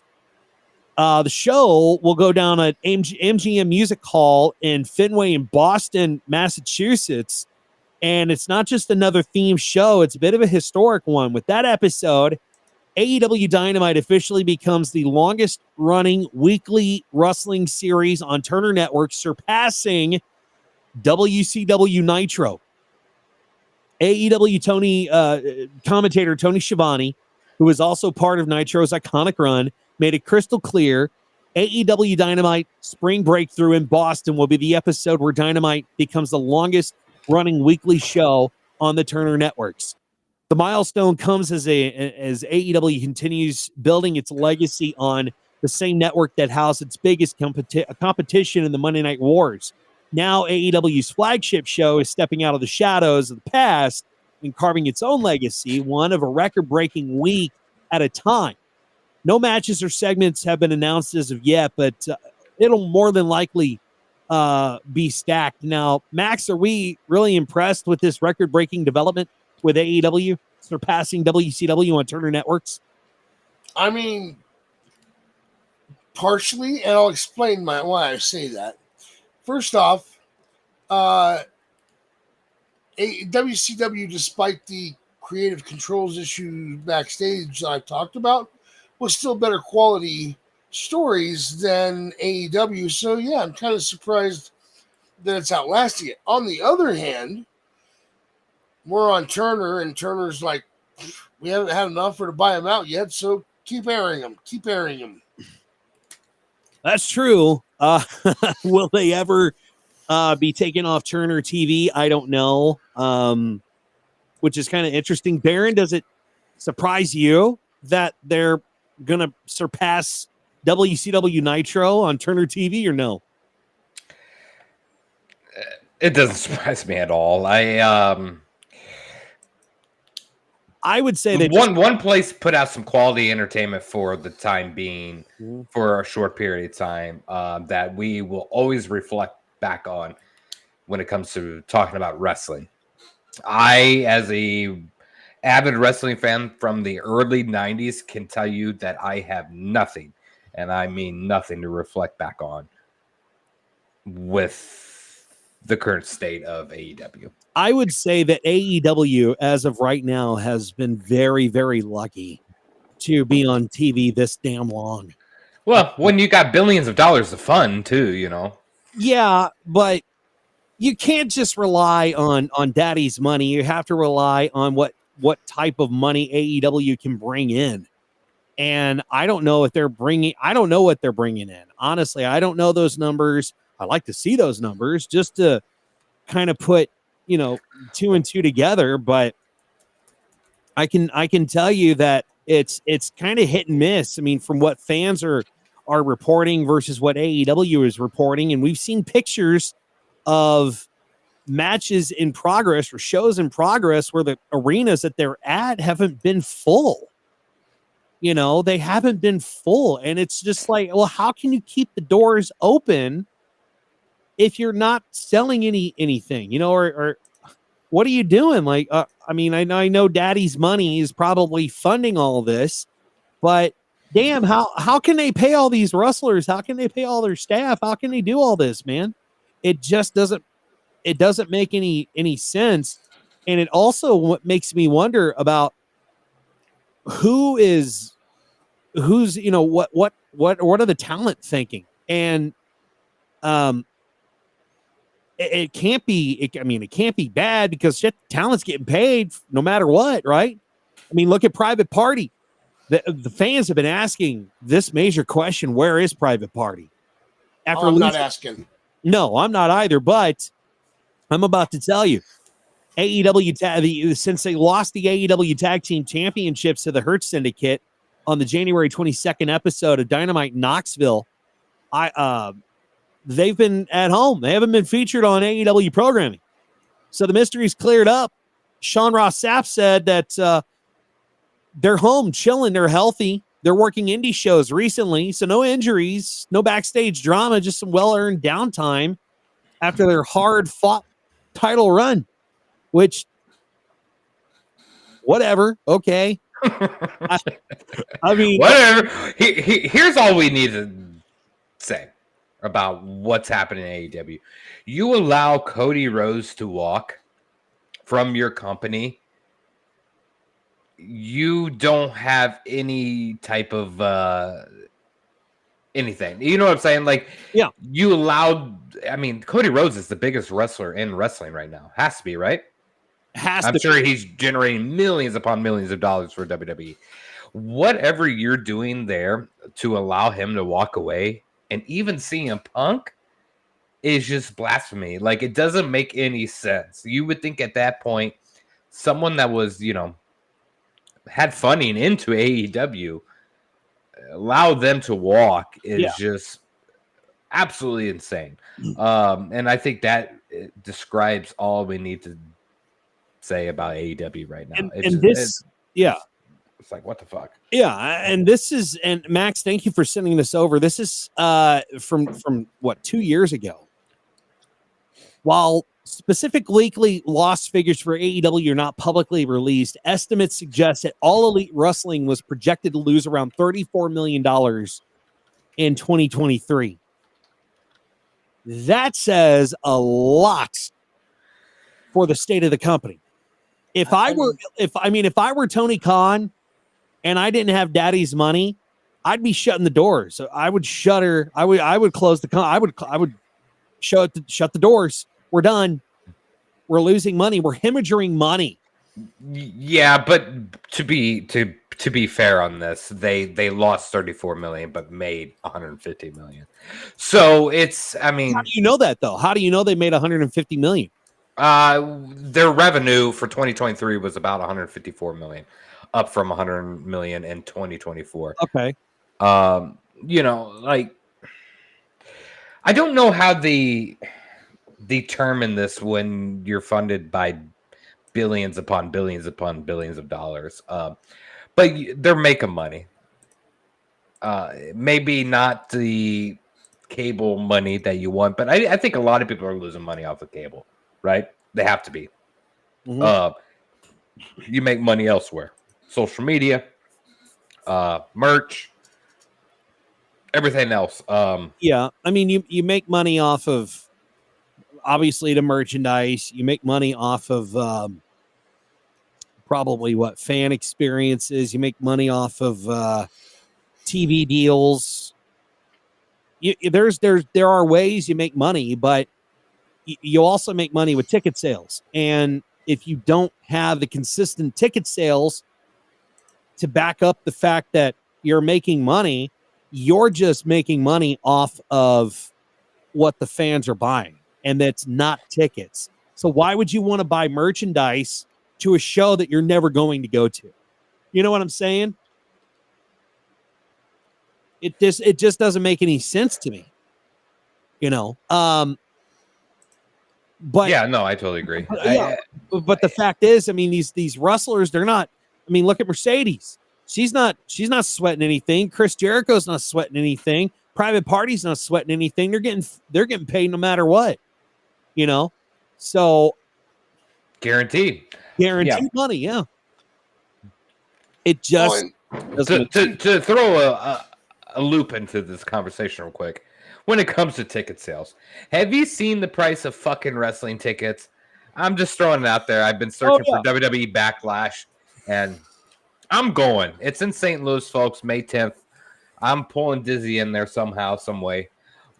Kind of waiting for the prices to go down, but dude, it's absurd. It's $1,000 to be front row.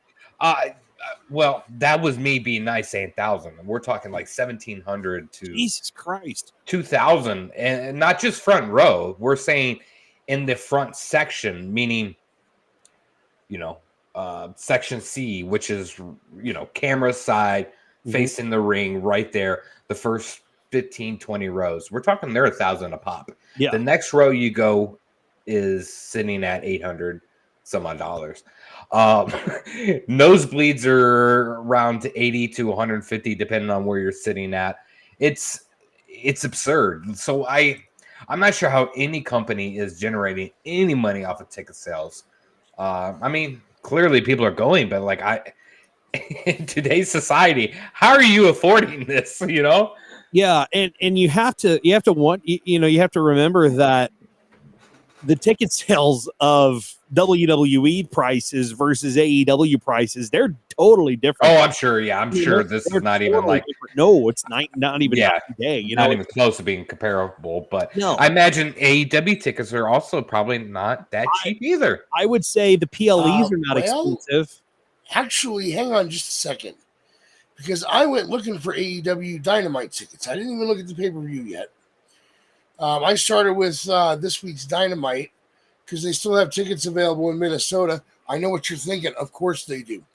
That's beside the point. So, I am sending a map over to Messenger that shows the seat and the price for what I found. And I would say that considering where this seat is located, that's a damn good price. So let me pull that up here. Yeah, that's well, I mean, that's and you said this is for what? This is for this week's Dynamite in St. Paul. Okay, because I just looked up ticket prices. Let me Now this being this week though, they're lowering the price because it's the event is coming up.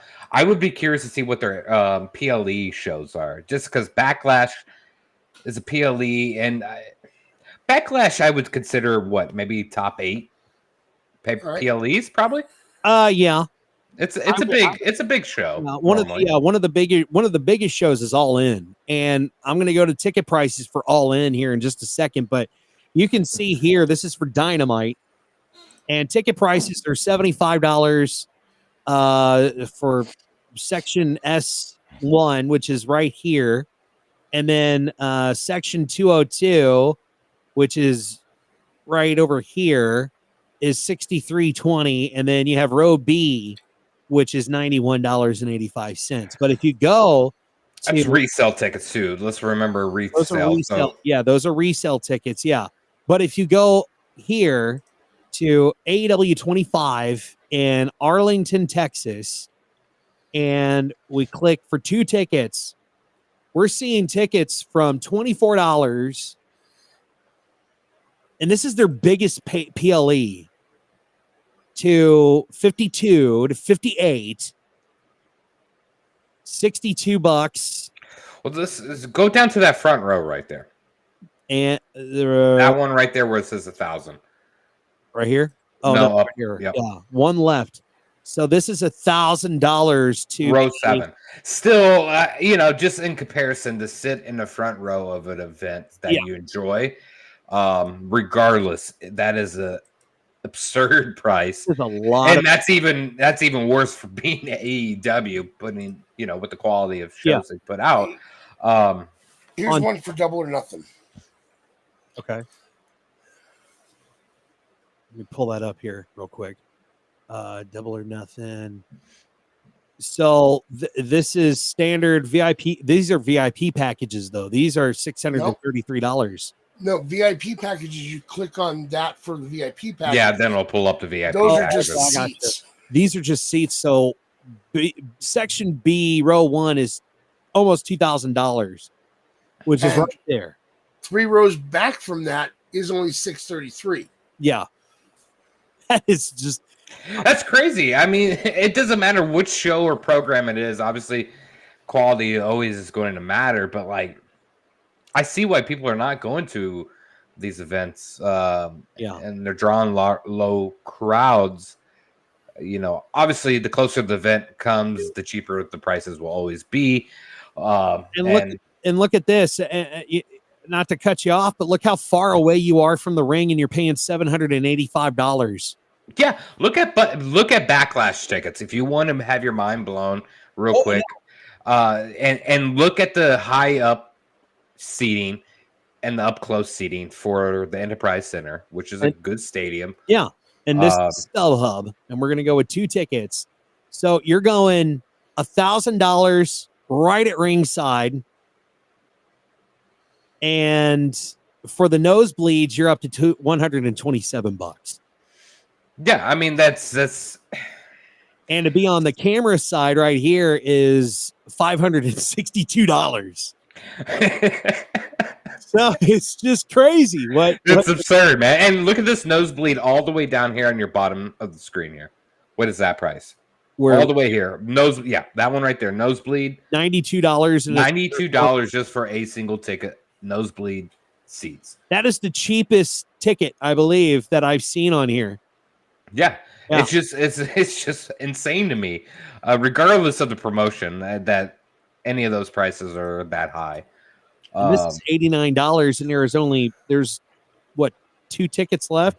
I refuse to sit that high in a wrestling event. Oh yeah, absolutely. I want to be there. I want to see it. Freaking pointless. Yeah, I would rather just stay home and watch it on TV than spend $92. You know, exactly. Yeah.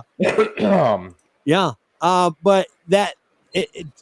So I mean, the fans are gonna pay for the tickets. They're gonna pay for what they want to go to. You know, it just like what Punk said. I paid $15 for a general admission ticket for an NXT live house show in St. Pete, Florida. Yeah, I'm stuck to just going to indie shows, which nothing is wrong with that. I will go to WLW here, the local show, close to my town where I live, which is Harley Race's school. Yeah. So I will spend my $20 and get me a nice hot dog and a couple beers for probably less than $50 the entire time I'm there. And you'd still get a better story than you would have. Yeah, you probably would. Let's move on and talk about Hammerstone. A lot of TNA fans are wondering where he's going to wind up. With MJF teasing a major alliance on AEW Dynamite and MVP handing him a Hurt Certificate business card, fans immediately started fantasy booking who might roll with the salt of the earth. One name that caught on fire is Hammerstone. He's a former MLW world champion, but don't get your hopes up. He's not all elite, at least not yet. After Hammerstone officially wrapped up his TNA wrestling run on the 13th of March, that episode of Impact, speculation exploded about where he's going to next. He wrestled Joe Hendry in his final bout with the promotion, coming up short in a world title match taped at Full Sail University in February. That same night, Hendry also squashed Ryan Nemeth in an earlier segment, making Hammerstone's exit feel like a big moment. How Hammerstone confirmed the news himself, writing on Twitter, now known as X, quote, "I wrestled my last match at the February tapings. I am no longer under contract with the company. Grateful for the opportunities that came my way and excited for what's next," end quote. Naturally, the AEW talks started heating up. We talked about it, especially when MJF began teasing that he may need backup to counter the Death Riders. Now, some fans floated the idea that the Dynasty reunion with Rich Holiday and Hammerstone stepping in the AEW to balance the odds sounds promising, but during a Fightful Select Q&A session, Sean Ross Sapp immediately shut that down. When asked about the possibility of MJF reforming the Dynasty to take on the Hurt Syndicate, Sapp revealed, quote, "I asked about this and was told that's not part of the plan as of now, and those two are not signed to AEW," end quote. So while MJF considers MVP's offer, don't expect Hammerstone to be showing up on AEW TV just yet. He may be a free agent with serious potential, but AEW hasn't locked him down, at least for right now. So where do you think Hammerstone will land up? Do you think he'll go to AEW? Do you think he'll go to WWE? Do you think he'll go back home to MLW? Maybe something different? Chat, let us know what you think. And let's move on to some TNA news. And this has been a hot topic on this show for some time. And this is regarding Tessa Blanchard and her return to TNA wrestling. It's been anything but smooth. And now former TNA president Scott D'Amore is addressing whether he ever seriously considered bringing her back while he was in charge. So Blanchard was a once rising star in pro wrestling, saw her career spiral in 2020 after a series of bullying and racism allegations surfaced against her. And several wrestlers, including prominent names in the industry, accused her of mistreatment, with one of those severe allegations claiming she used racial slurs toward another talent. Just months later, Blanchard's relationship with TNA completely crumbled, resulting in her in being stripped of the World Championship and released from the company. After years of being exiled from major wrestling promotions in the U.S., she made her official return to TNA earlier this year. However, her presence in the Knockouts division been universally welcomed.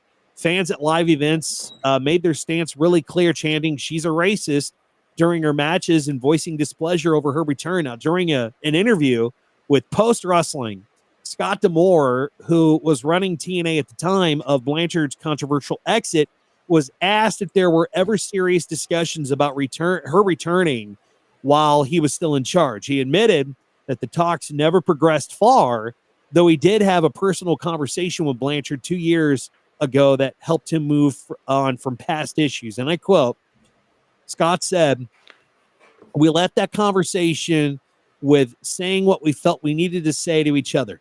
I think letting go with grudges and not carrying that around is a healthy thing in life. What's that saying? Carrying around hatred is like being mad at somebody else and punishing yourself. Really, I think that's what it is," end quote.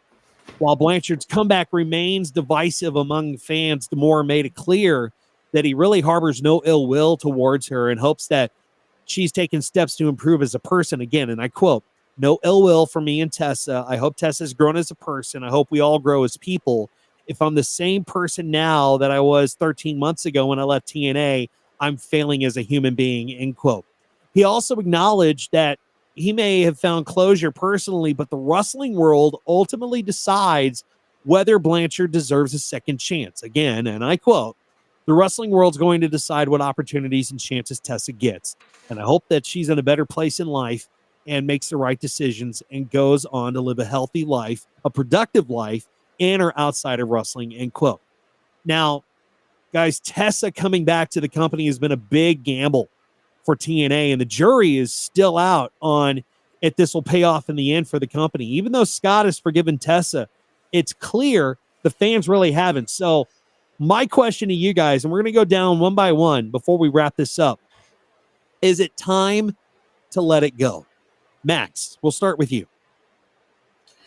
Hey, listen, if she really made the bullying, racist comments that we've been told, then that's on the people that were bullied and the comments were directed at, not me. I don't get to decide whether she has earned forgiveness or not. She didn't say any of it to me, nor in front of me. So my judgment ultimately means nothing. And so far, it seems like TNA has accepted that she's changed, but the locker room still seems to have its doubts, and some of the other fans do. So, I mean, while I have nothing to forgive her for, I'm not the one that we need to be asking this question of. We need to ask the people she bullied or was racist towards. Well, that's true. And I'm sure conversations are being had, with her gone from wherever she was doing the bullying or whatever.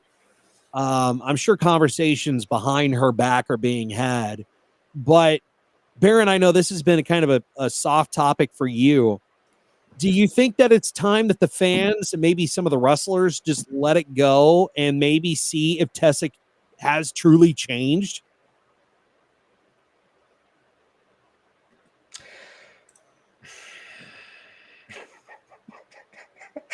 Do you really want my opinion on this matter? Yes, I do. Yeah, I actually. Okay, so here we are. We're in the year 2025.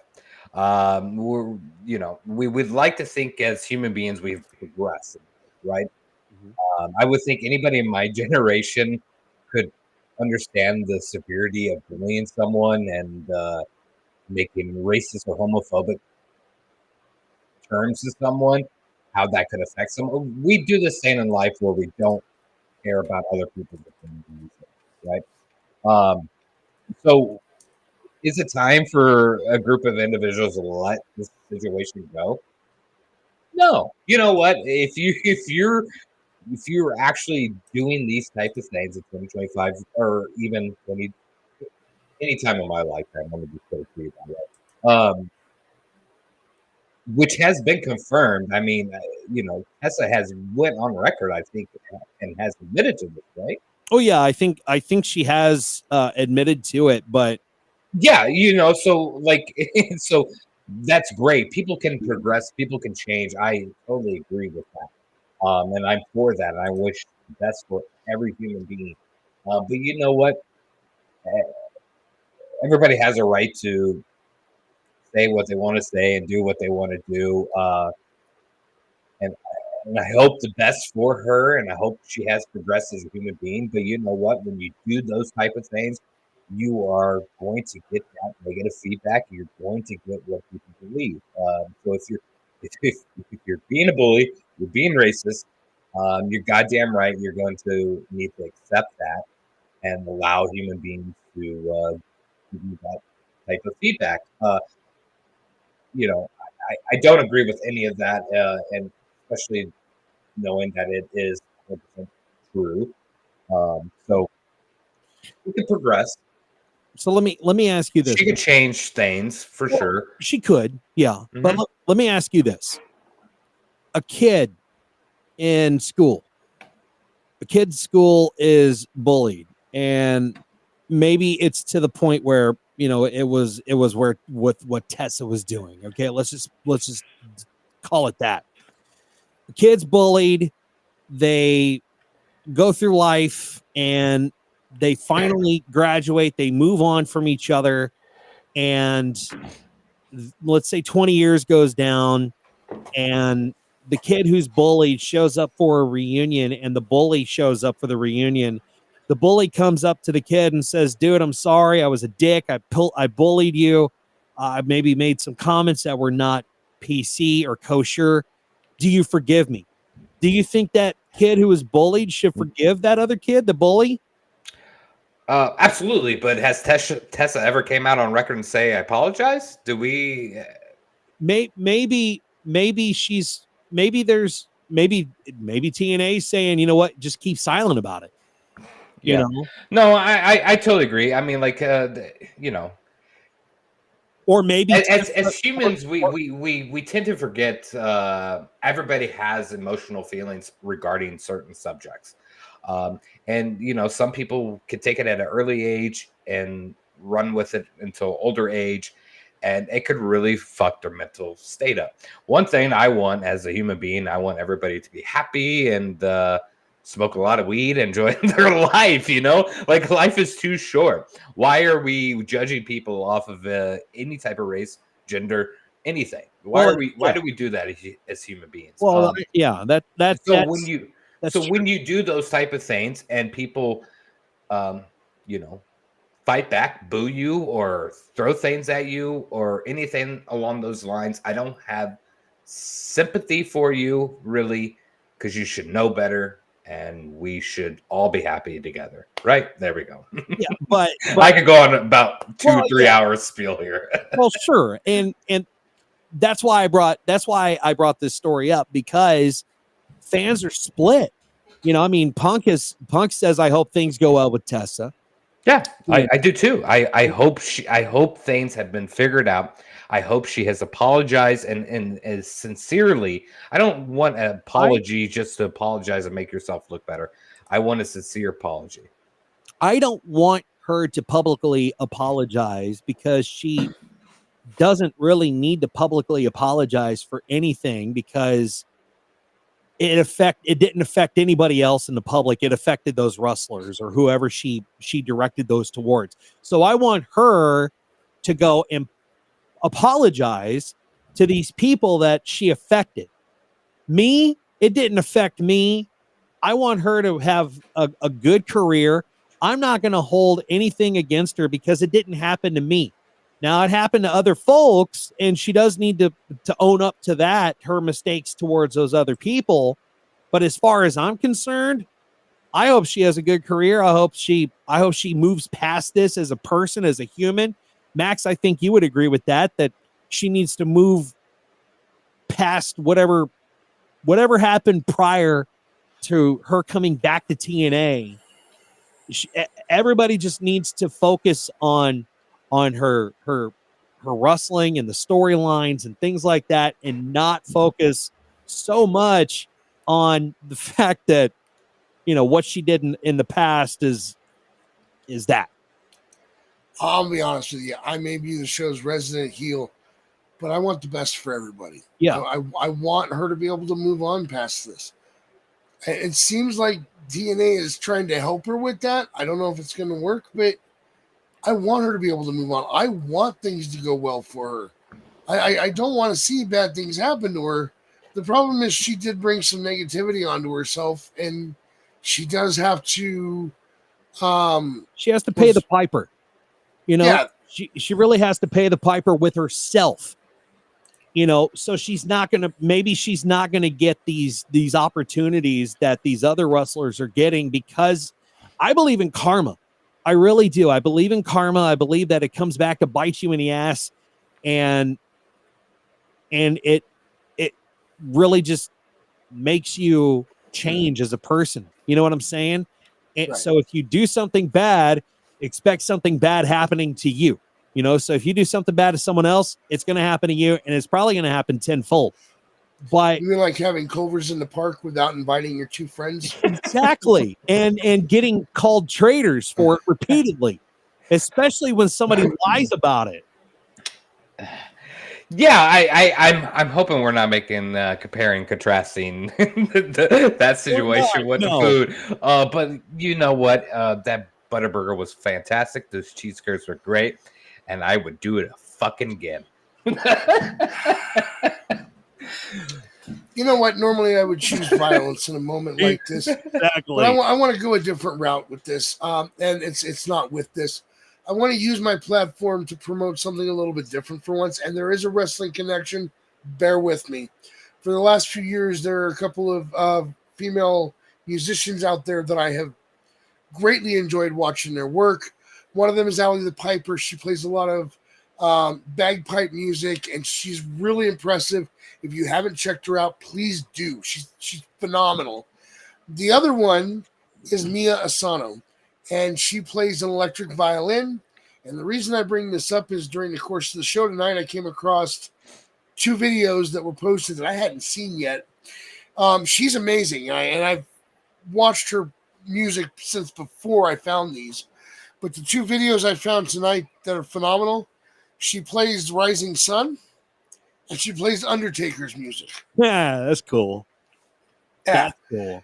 So if you guys get the chance to check these 2 out, Ali the Piper and Mia Sano, please do. They are definitely worth your time. And since you're plugging violinists, I'm going to plug my own violinist, a girl that I personally met. She's an amazing violinist. If you are a fan of Rush, the rock band Rush, she did her own cover of, I think it was Tom Sawyer, on violin. That was just absolutely stellar. And her name is Abigail Stahlschmidt. Go to Google and just type in Abigail Stahl, Stal. You'll find her. It'll pop up. She is just absolutely phenomenal.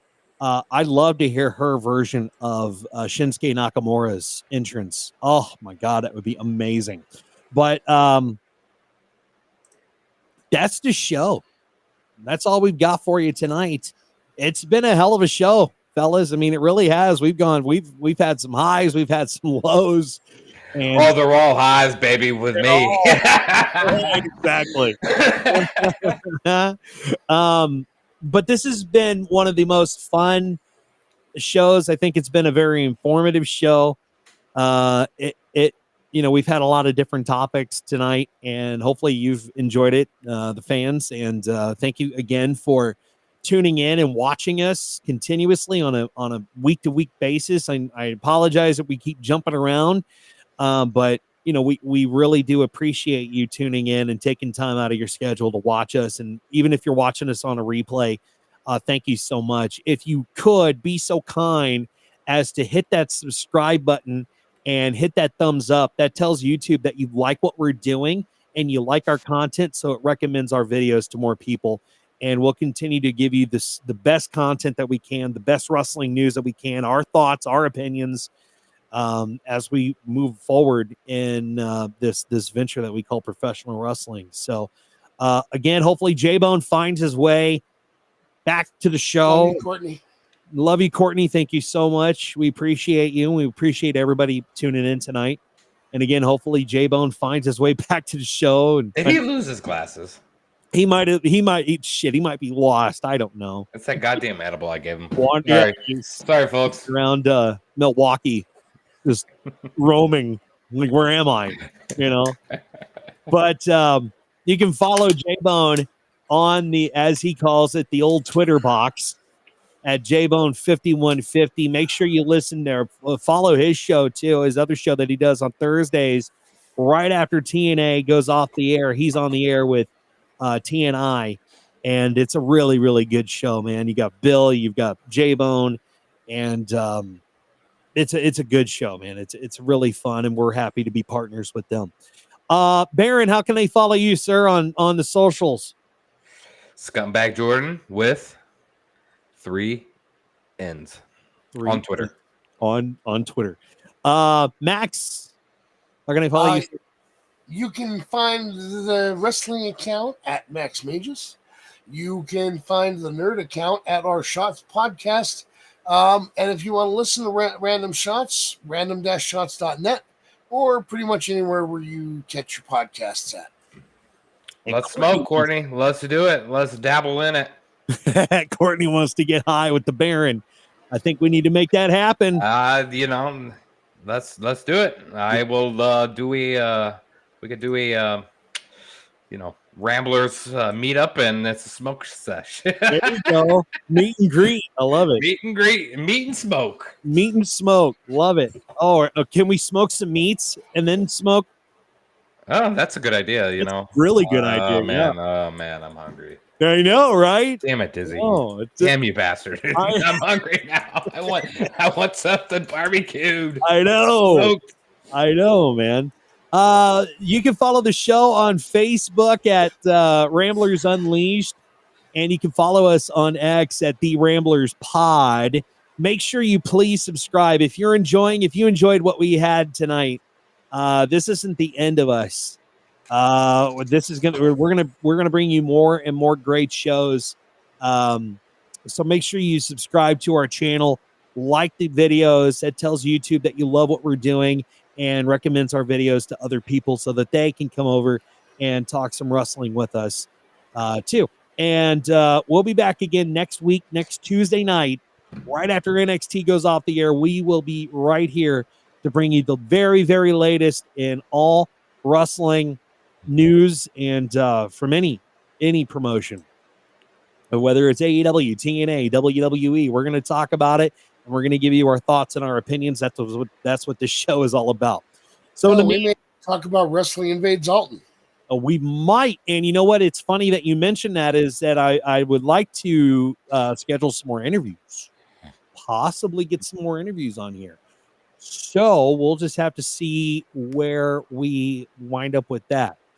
But in the meantime, please do enjoy professional wrestling, no matter what it is. If it's AEW, if it's WWE, even if it's an independent, enjoy professional wrestling. Love it for what it is. And on Tuesday night, we'll come back here and talk about it right after NXT on Ramblers Unleashed. We will see you later. Bye. Thanks for tuning in to Ramblers Unleashed. Follow the show on social media, subscribe to our YouTube channel, and click the bell icon for notifications of upcoming episodes.